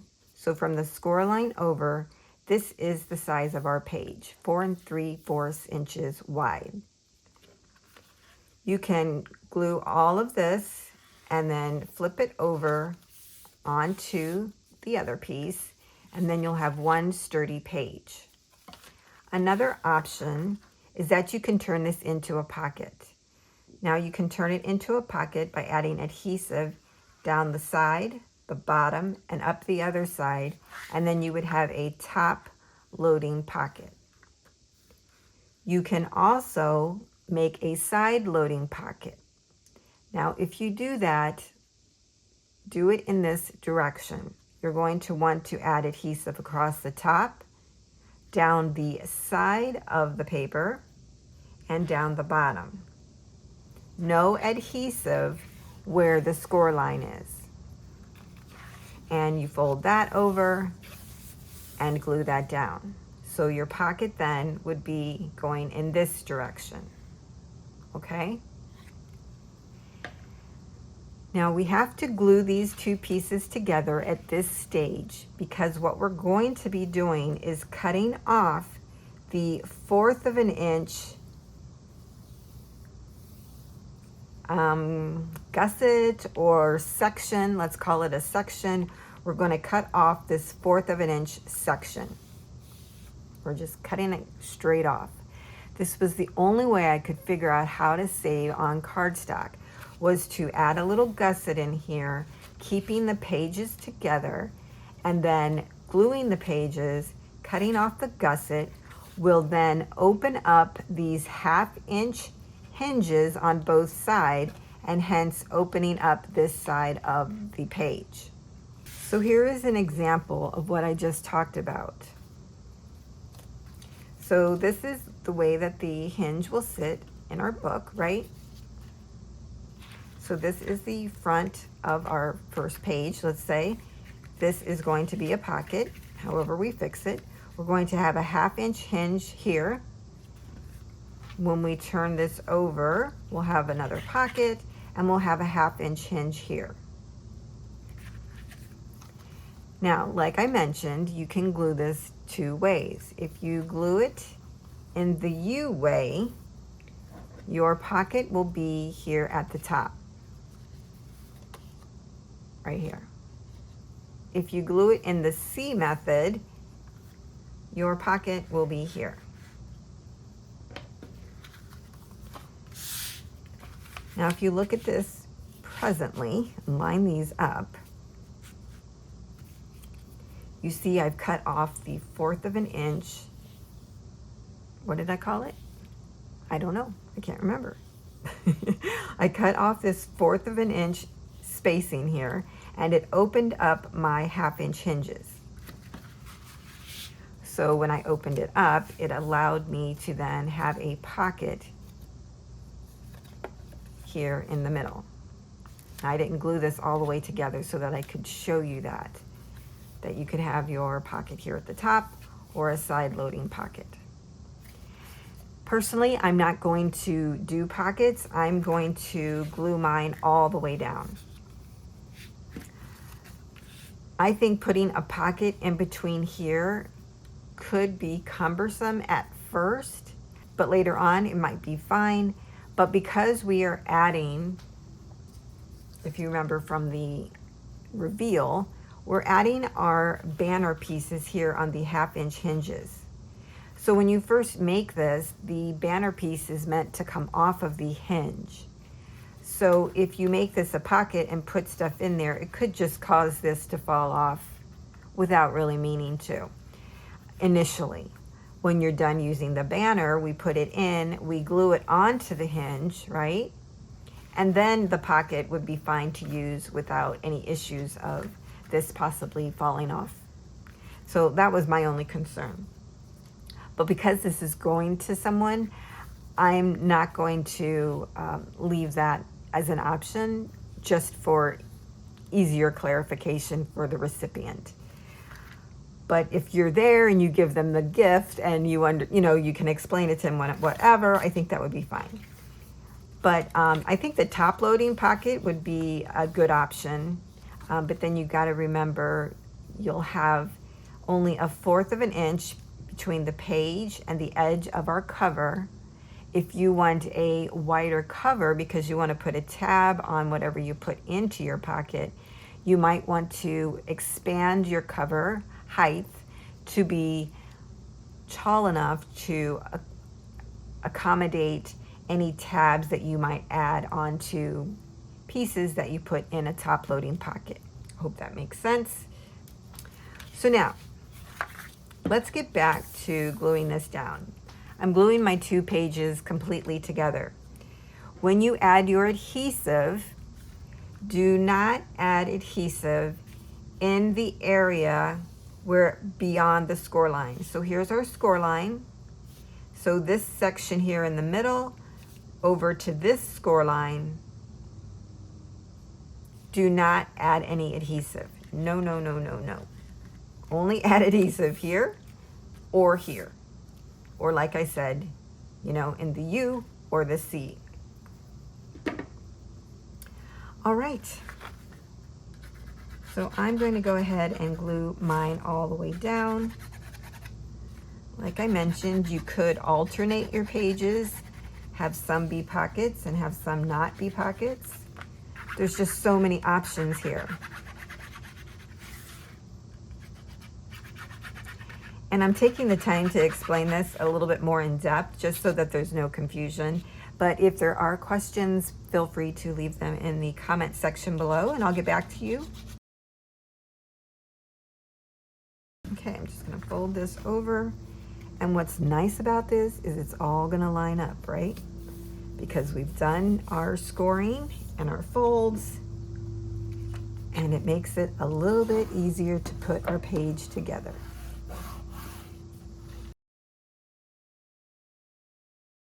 The tops of the pages should be smooth and lined up, and the edge should line up as well. Again, it should not go over the score line. I didn't check mine, but it actually turned out perfect. So kudos to me. So we have our pages glued together, and as you can see, we have our hinges here that are not glued together. At this point, what you want to do is bring in your cutter, and we're going to cut off at the 1/4 of an inch score line here. That will leave us a 1/2 inch hinge on both sides. I'm going to bring in the big cutter for this one.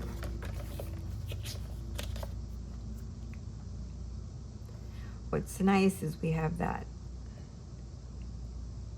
score line to help us make sure we get it right.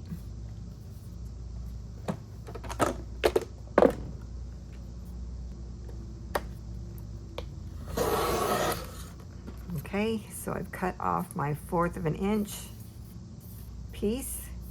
Actually, if you save this, you could use it as a hinge in something. And when we take this out, our hinges here are now separated, and we can fold on our score lines and burnish. So you'll have one going to each side. Okay, I'm gonna flip this over and do that again.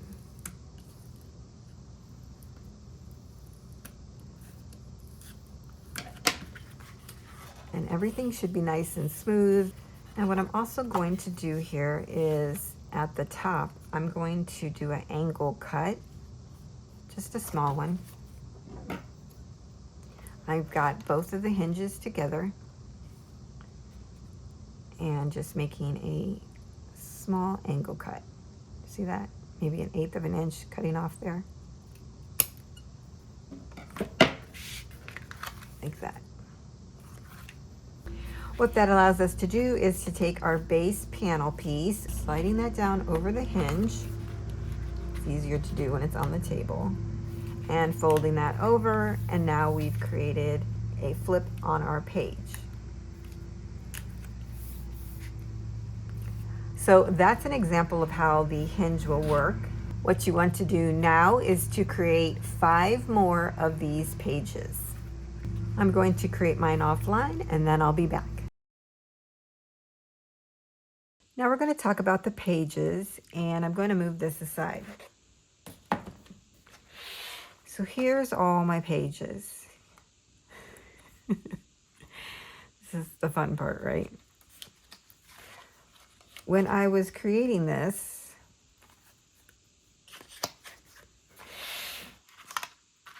the way that I did it, just so that you know, well, I used paper clips to hold them, but I took my banner page and I did attach it to the side just so that I could get the full look of what that page would look like if I opened it up, you know, what it would look like.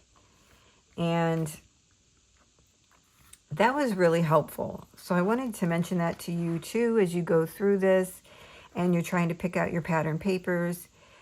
It's always a good idea to know what you have on the front so that you can decide about the inside. At least that's how I feel. So I did add all my pages to the sides. Now, whether they're all still there is another thing because I've been moving them around a lot. The first thing I'm going to do is go through and give you all of the measurements for the pieces that I used on each of the pages. So we're on the first grade here.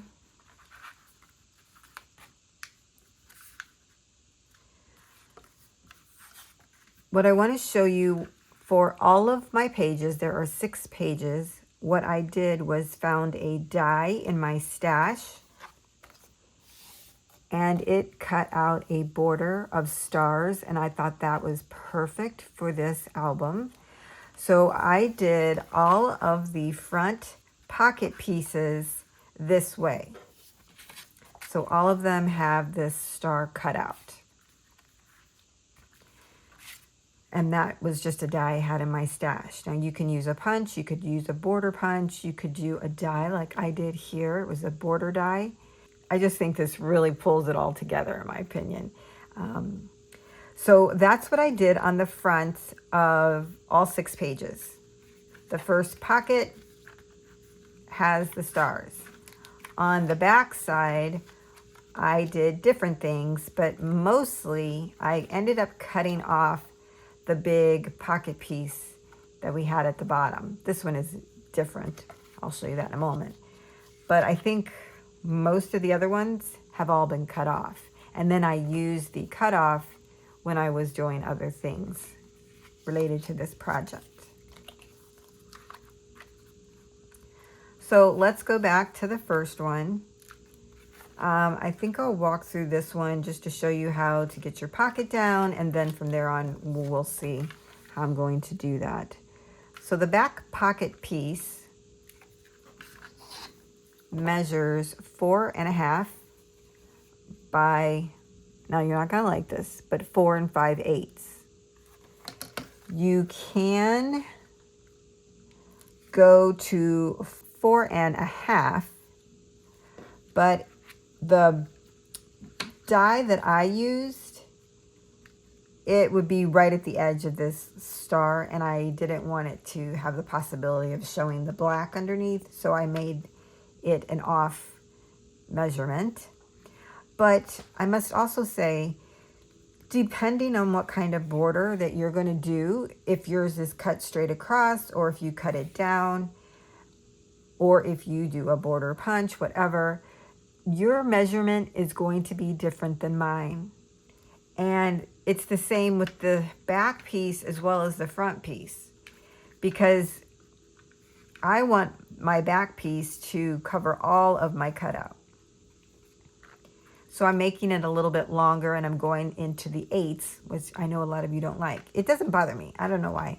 I'm going to give you my measurements, but you're going to need to measure this for yourself, because whatever you do on the pocket piece, it will be different for you, okay? The fronts of my pockets are going to be 4.5 by 3 1/16. Again, that's because of my border die. So if you don't cut anything off of our pocket piece, I believe you would use 4.5 by 4. But please double check that measurement, because I've cut mine, I really don't remember.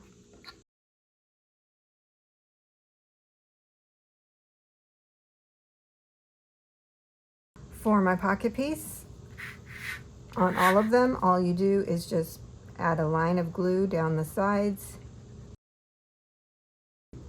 and we flip that up and over.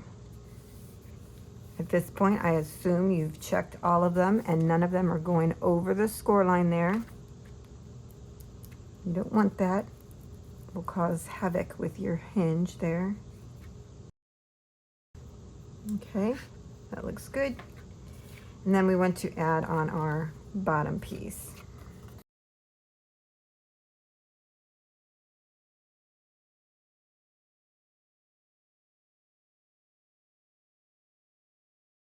So that's the front of page 1. So what I did for this page is it was like this, which is 4 1/4. So this piece is 4 3/4 by 2 1/8. And what I'm going to do is add a piece of white cardstock underneath this, glue down my pocket, and I'm going to take this piece and glue it up top and make it like a tuck spot. So this will get glued on 3 sides. Then I have 2 pattern pieces.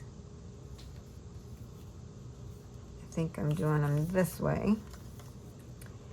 And these 2 pieces measure 4 1/2 by 1 7/8. So you'll need 2 of these. Okay, I'm going to glue this piece down first. Did I give you the measurement for that? I don't know. 4 1/2 by 4. This is the white cardstock from Country Craft Creations, and it's the 65-pound weight. It's the first time I've been using it. I know some of you like to know when I use one of the new products that I show in my hauls, and this was one of them. Just wanted to make sure I got it under both pieces. Yeah.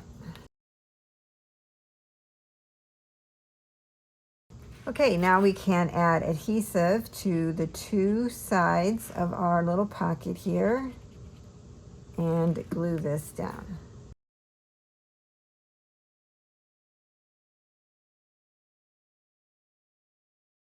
For this piece, we want to add adhesive to 3 sides. Go all the way to the top edge. And you're going to line this up with the edge here that we cut.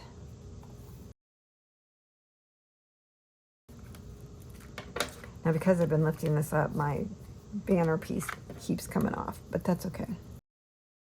Okay, now we can glue down our pattern piece.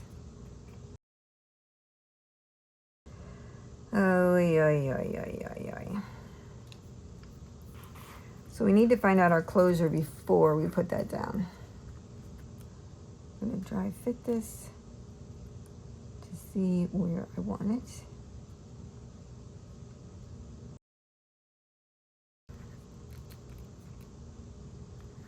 You could put it up here at the top or the bottom. And I'm just using like the pinhole punch.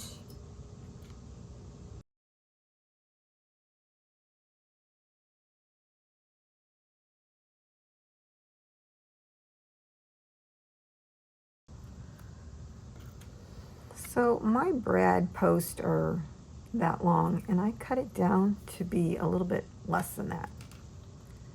So it wasn't like going all the way to the edge of my paper.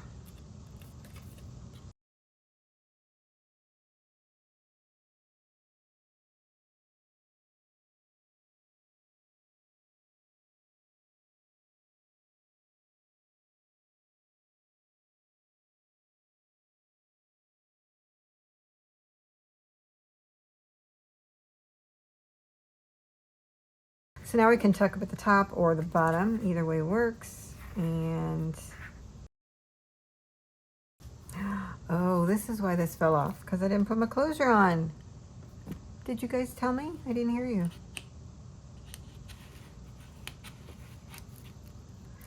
Mercy, mercy, mercy.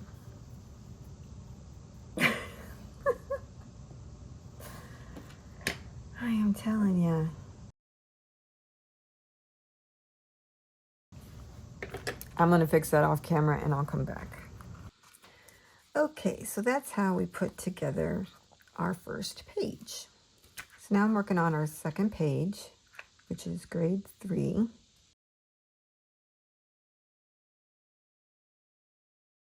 The back of the pocket pattern piece, remember, measures 4.5 by 4 5/8.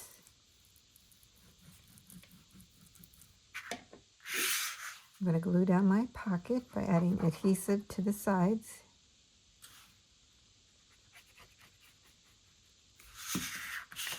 Just flipping that up and burnishing. So I've shown you this twice, so I think I'll skip over this part throughout the rest of the tutorial since you've seen it. And you will have seen how I decorated in the reveal. Since the measurements are the same, it seems silly to continue to go over each page.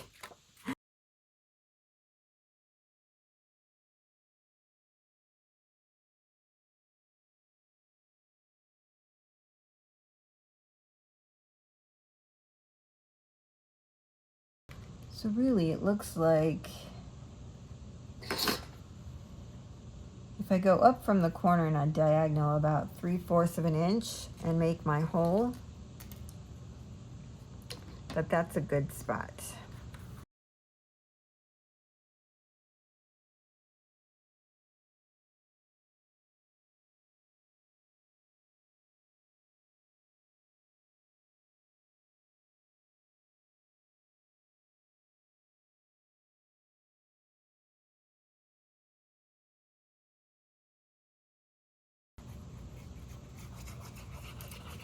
So you see I put glue all the way around it except for where it could get stuck down because we want it to be mobile.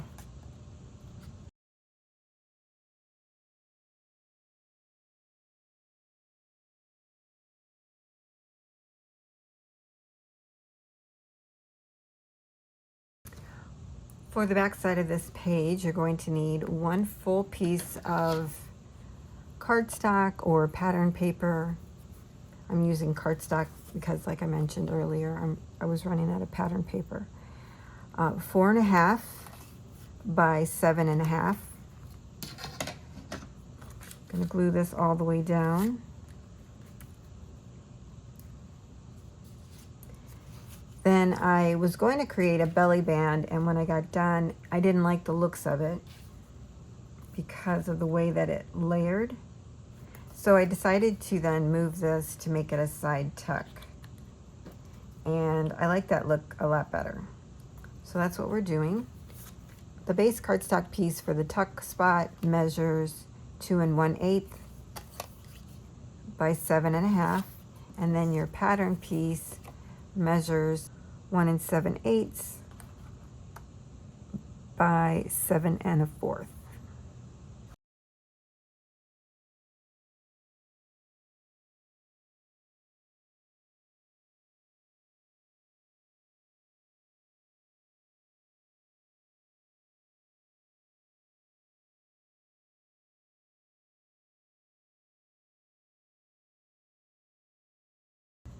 Just gluing this on 3 sides and then attaching to the left side of my cardstock.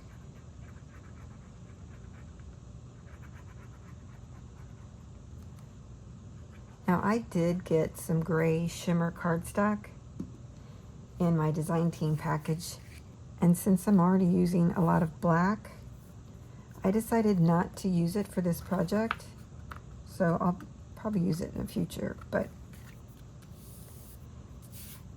it was just making the whole thing look very dark and I didn't want that. So that's why I opted to put in some white pieces to just lighten it up. Let's put our brad in there.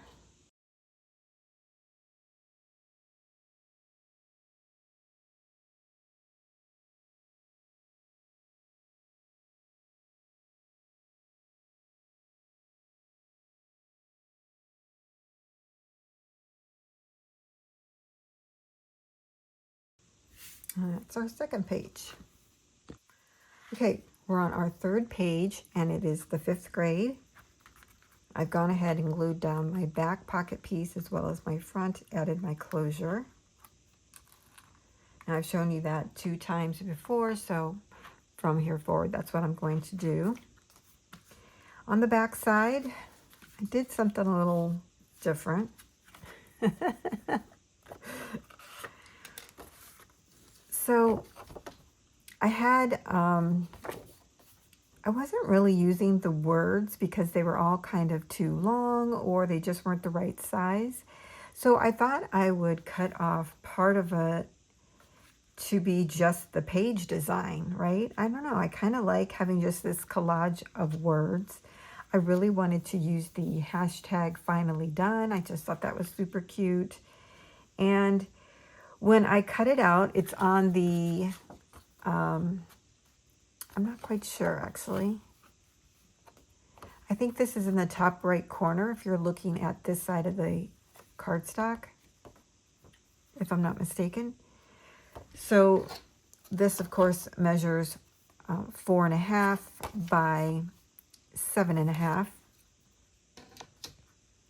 So that's how I cut it down. But then you see you have these things here that are kind of cut off. So then I thought, well, why not create like a little side and bottom pocket like that? And then it covers that up, and then you have this nice little collage of words. So on Cricut Design Space, I created this little angled piece, but then I also cut out some pattern cardstock, and I was thinking about piecing these on here because I couldn't cut this in this cardstock. I just didn't have enough of it. So I cut out 2 pieces and thought about just kind of layering those next to each other. I think that'll be fine. It'll be one little spot, and I may end up adding something here anyways to decorate it. But that's kind of where my thought process is going. And like I said, I have that Cricut file that had the frames in it for the fronts of the banners. And this will be in that file in case you want to do the same thing. But this measures, again, it's a bit of a wonky measurement. I'm sorry, guys. Just 1 past the 3/4 inch. So if I look at my trusty ruler, it is 13/16 of an inch, and it is 4.5 inches tall. And then this side measured differently. This was 1 after 5/8 inches, which is 11/16. And then of course I'm just going to measure from the corner out to the edge. And that was about 3/4 inch. But you could easily, if you cut this, you might cut it a little bit different. Your cutter might cut differently than mine. I would measure from the edge of this next up, that black edge, over to this edge. That's where I got my measurement. And then I measured it from that point down to the bottom of the paper. And then down here, I measured how wide that was. So just so that you know how I did it. So anyhow, I'm going to go ahead and add my pattern paper to my base piece here. And you could even create one of these on your own if you want. It's just a matter of taking a square and then cutting, you know, part of it out. Just measure it out. Cut off what you don't need.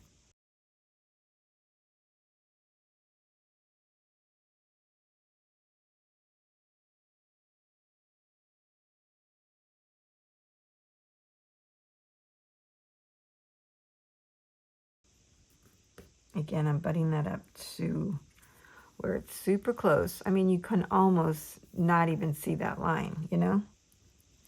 It just kind of blends in.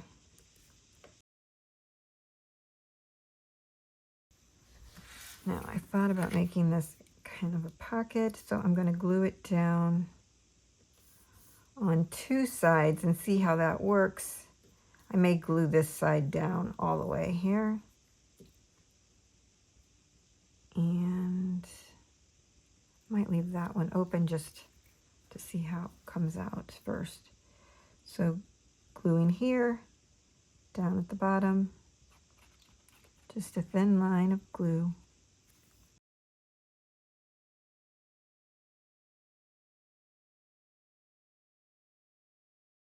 And now I can tuck things in here.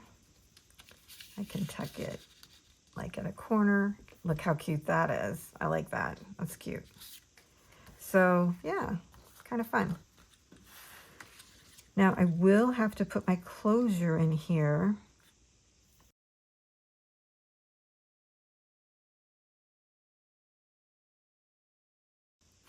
Okay. Again, I'm just going out kind of like at a diagonal, 3/4 of an inch. Something like that. I don't know, I'm really just guessing. You have to do it and see what looks good to you.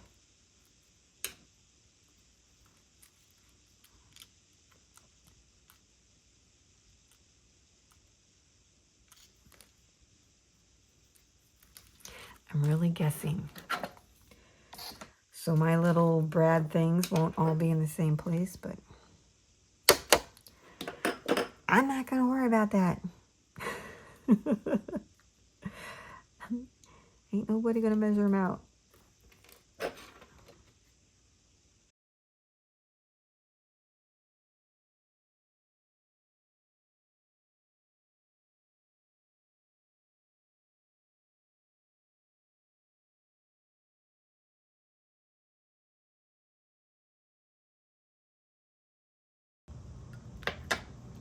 How fun is that? I am loving that. Super fun. And we put our brad over it, and there we go. So that is our third page. Okay, this is our fourth page and grade 7. I have white cardstock on the back, plaid here in the front. And for the back, we're creating a belly band.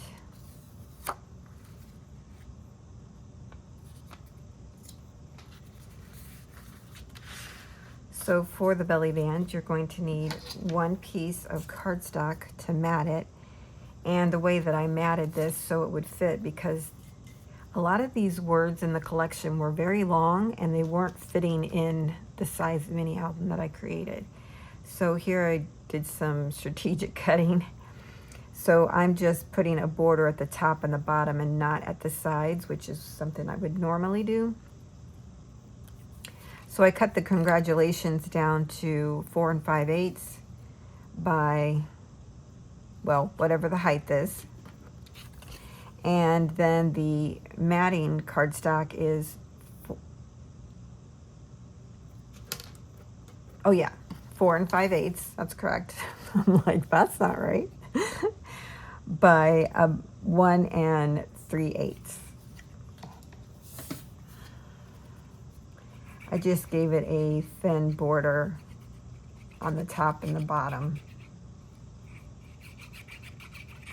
I didn't want my belly band to be too thick. And you know, this is all my preference, so if you like a wider belly band, go for it. You know, you don't have to stay within the measurements or the style that I'm designing. Just use it as inspiration and be you. I love this congratulations too with all the fireworks on it. It's just so cute. So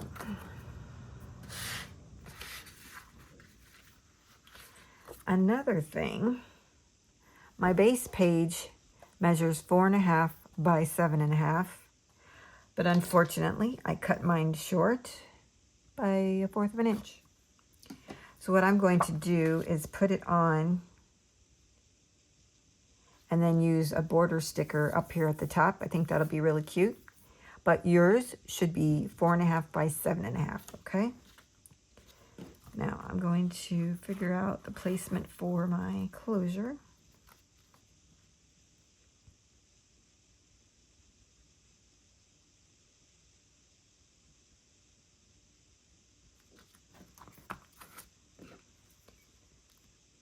I don't know why I like doing it with having the brad in my hand. It's just easier to figure out than measuring.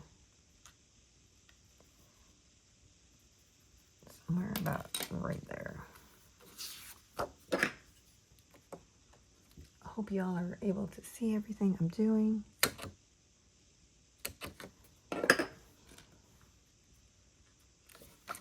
Almost wished I would have picked different brads because these are just very delicate. But they're also really pretty and go great with this.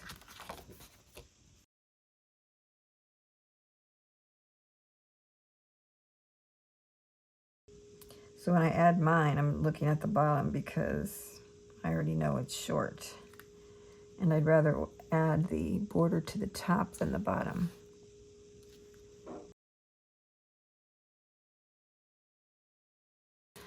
Now, even though we are putting a closure on the banner pieces, keep in mind that those still can come loose because, you know, they're not glued down at this point.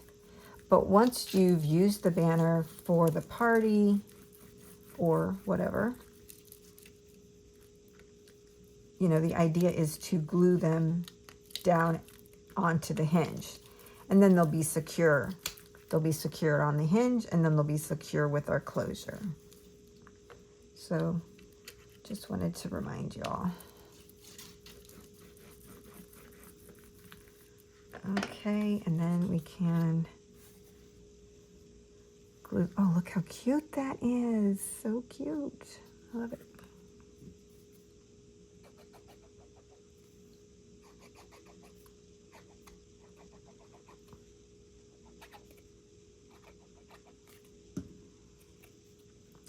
I'm just going to put it anywhere. More up at the top, I think. That's cute, right about there. It will go beyond the pattern paper. And again, that was so that I could get it to fit within this area. But I made it shorter than the score line here and shorter than the score line there. Okay, see? So it does go over the plaid, but it stays underneath the score lines. So it's within the score lines because I did cut off a little on the S and cut off a little on the C just so I could use it. That was one of the bummers about all these big, long words. But now we have a nice little belly band in there, super cute. And that is our 4th page. 1, 2, 3, 4. Yep. Now on to our 5th. Before we move on, I just remembered, where's that page? It was short. This one. I'm going to come back and do this now. For fear that I might forget. Okay, so I'm just going to use this border sticker strip. And remember, I had cut mine 1/4 of an inch short. So let's just give something.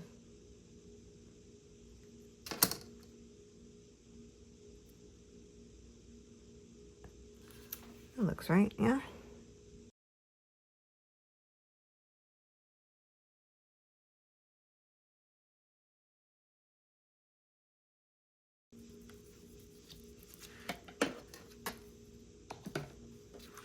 That's cute. Real party page. Okay. Okay, this is our 5th page, grade 9. This is what I used in the back, and the front was the star paper. And now we're going to work on the back side. For this, you'll need one pattern piece that is 4.5 by 7.5. As you can see, I cut off the bottoms of these. I forgot to mention that with all the other ones, but I'm sure you figured that out. And for this one, I wanted to do another little side tuck. And I really like this. The sky's the limit. This is a 3x4 journal card. So my cardstock for the mat is 3 1/4 by 4 1/4. You can go ahead and layer these on top of each other.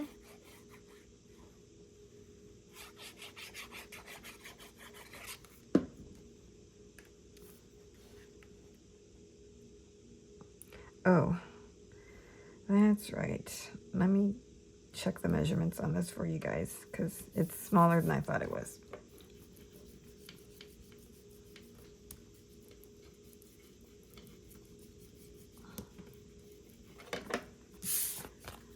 Okay.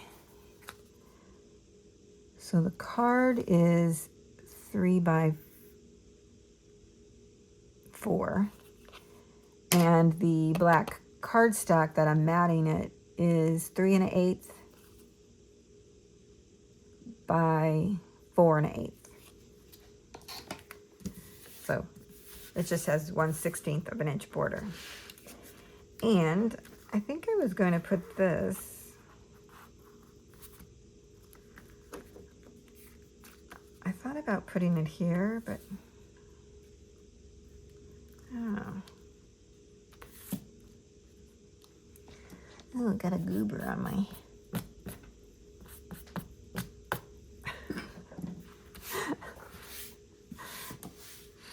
Okay. It's amazing how glue gets everywhere, isn't it? Oh my goodness. Okay. Or here. I mean, we've already done one on this side. And then you would just tuck your stuff this way.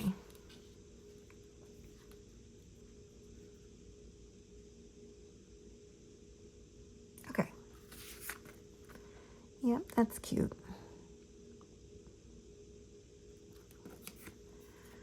So I'm just adding glue down the right-hand side of this piece.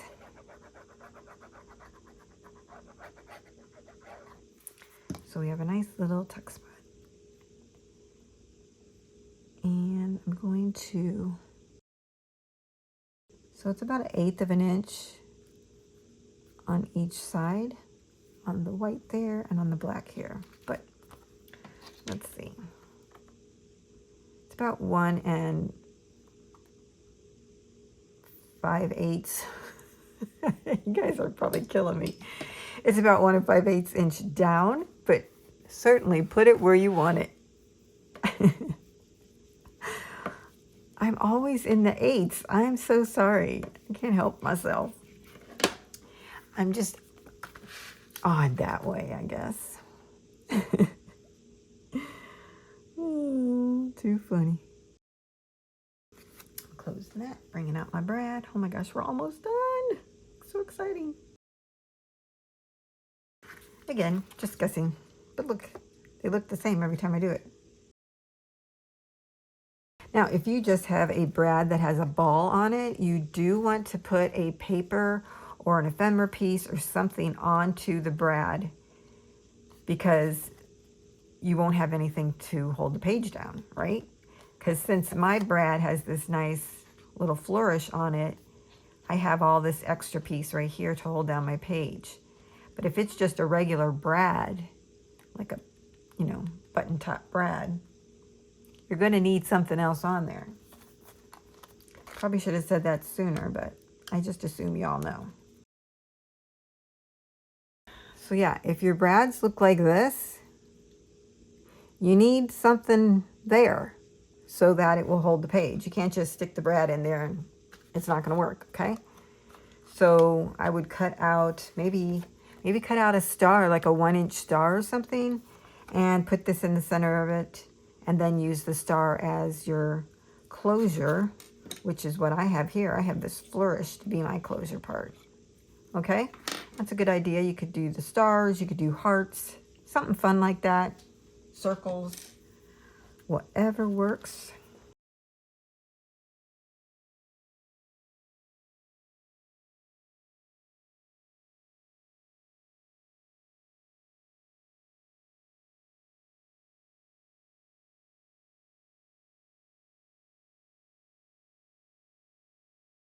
Okay, here we are with grade 11. Here is the back and the front. And now let's work on this side.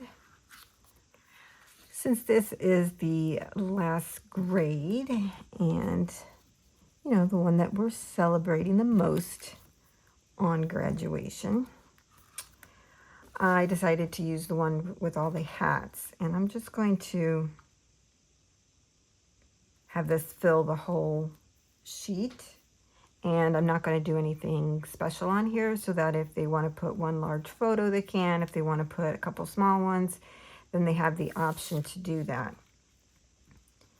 So I'm just really going to figure out the placement for my brad and call this one done. You could do other things on here, but I really just wanted them to have some extra space to do things. Now I know we have the back here, but you know. This is really to capture the memories from the graduation party. So I imagine there'll be cards and memorabilia and lots of photos.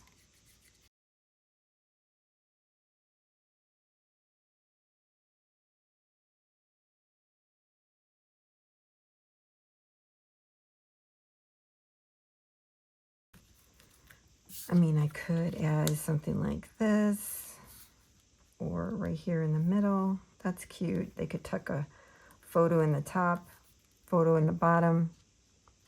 You know, I don't know. I don't know yet. But that's all I'm doing on that page. And that's the end of our decorating the pages.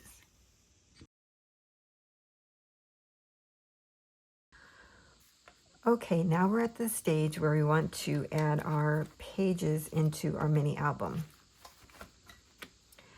One of the things I like to do is use my ruler, and I'm going to come down from the edge of the cover 1/4 of an inch, and I'm going to come in from the edge of my spine chipboard 3/8 of an inch. Remember, the spacing in between our pages is 3/8 of an inch. This little hinge was 3/8 inch. So I make a little tick mark there, and I do it on this side as well, and then down here, one on each side. It just helps when you're lining up the page onto the spine. So we have our 3/8 inch hinge where we're going to add adhesive to the back side of this hinge. You could use adhesive tape if you want, but I want to make sure I have room to be able to move this around if I need to. So that's why I'm using wet adhesive. Okay, so I'm going to turn my album. Hopefully this will help me. Okay, I don't know what was happening. I was having a terrible time getting this one down. But it's down now. You got glue everywhere, which I'll have to disguise at this point. So let's try that again with our second page. Let me see, I'm going to put my pages back on here so that I can make sure I got everything in the right order.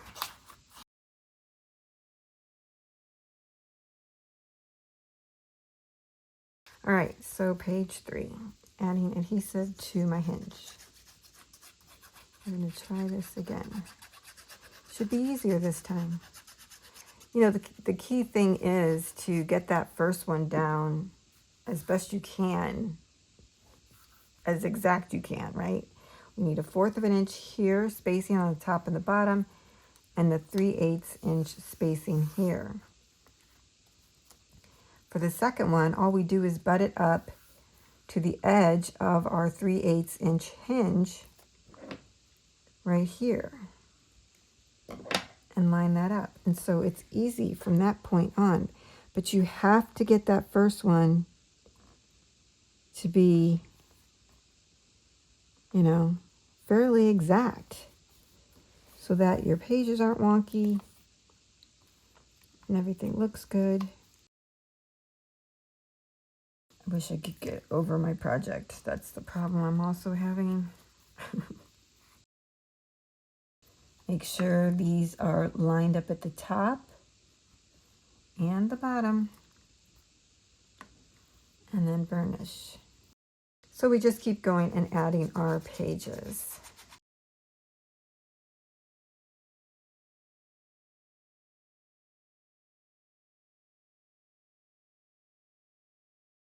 So you see, this is why we need flat embellishments, because there's not much space in between the pages. But I knew that when I started this, so.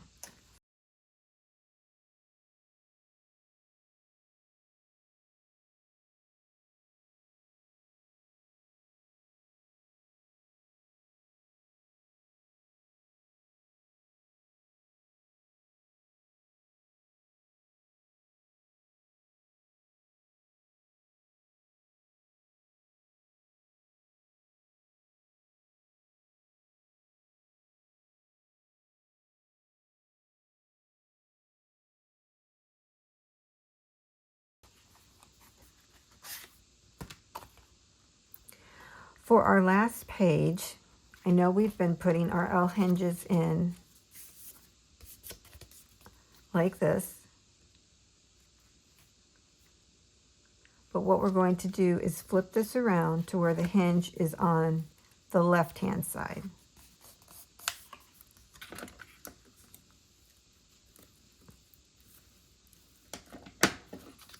We're going to add adhesive to the back side of it, and we're going to lay it on top of the hinge that we just put down. So not beside of it or butting up to it, but on top of it. When you go to add it down, so you want to put it up to the score line, but don't go over it, so that, you know, your page will move freely.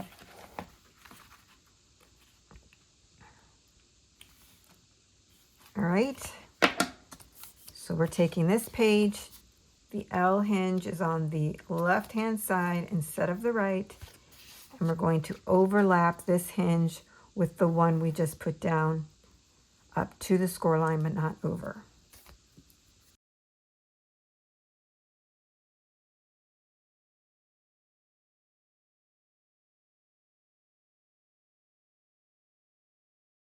Okay, so that's our mini album. That's how you put everything together.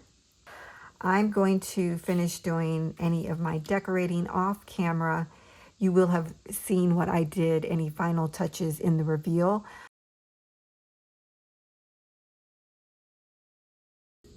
Okay, now that our mini album is all together, I thought I would go through and kind of just put the actual banner together. So I'm going to be removing all of my banner pieces from my album.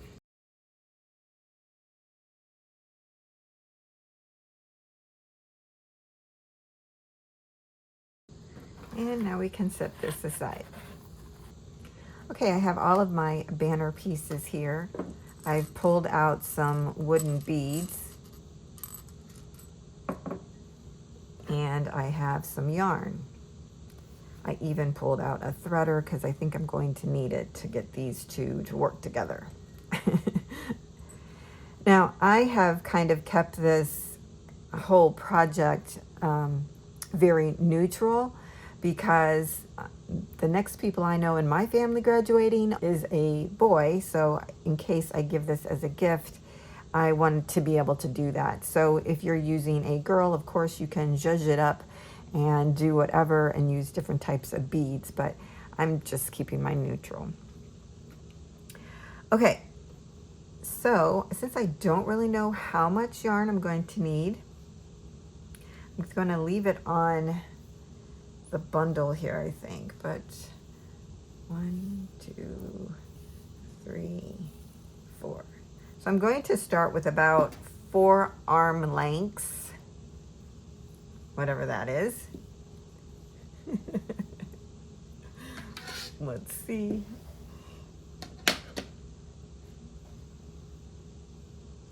So it's probably about 24 inches. So that's 2 per arm length. 2 times 4 is 8. 8 times 24.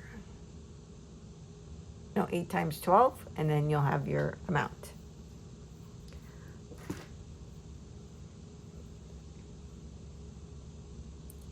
I think it would probably be best to start at the end. Let's start with 12th grade and work our way up. So we're going to go in on the first hole and come up through the second one. And then that way your yarn or thread, whatever you're using, is on the back side.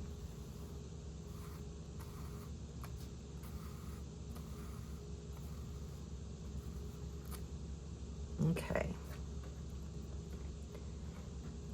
Now to get my bead in there, I'm going to need this. So I just thread it through the bead and then through the yarn.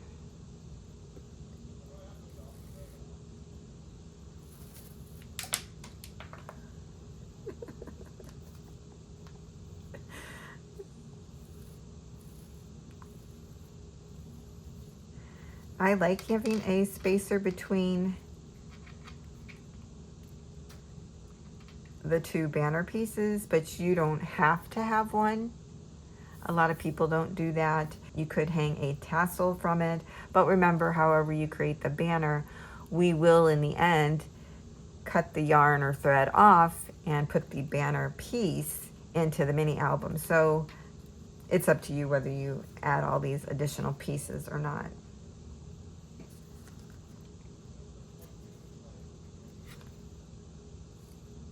Wait, going the wrong way. You go down the first one and then up on the left, down on the right, up on the left.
So now our banner is all together. That was a pretty good way to measure that out. I have a nice length at the end where I can actually cut off the tangled end, and then I can loop this up and tie a little knot.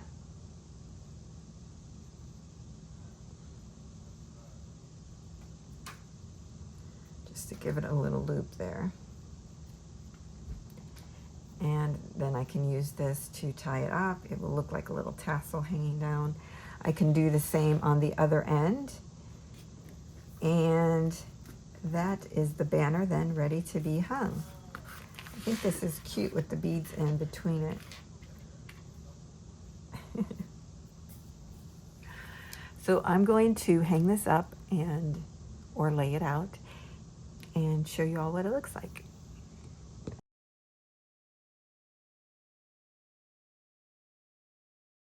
But that is it. That is our graduation mini album. I really love how this turned out. Let me know what you think down in the comments below, and don't forget to like, comment, and subscribe so you don't miss out on future videos, and I'll have all the links you need in the description box. Thanks everyone, and I'll see you next time.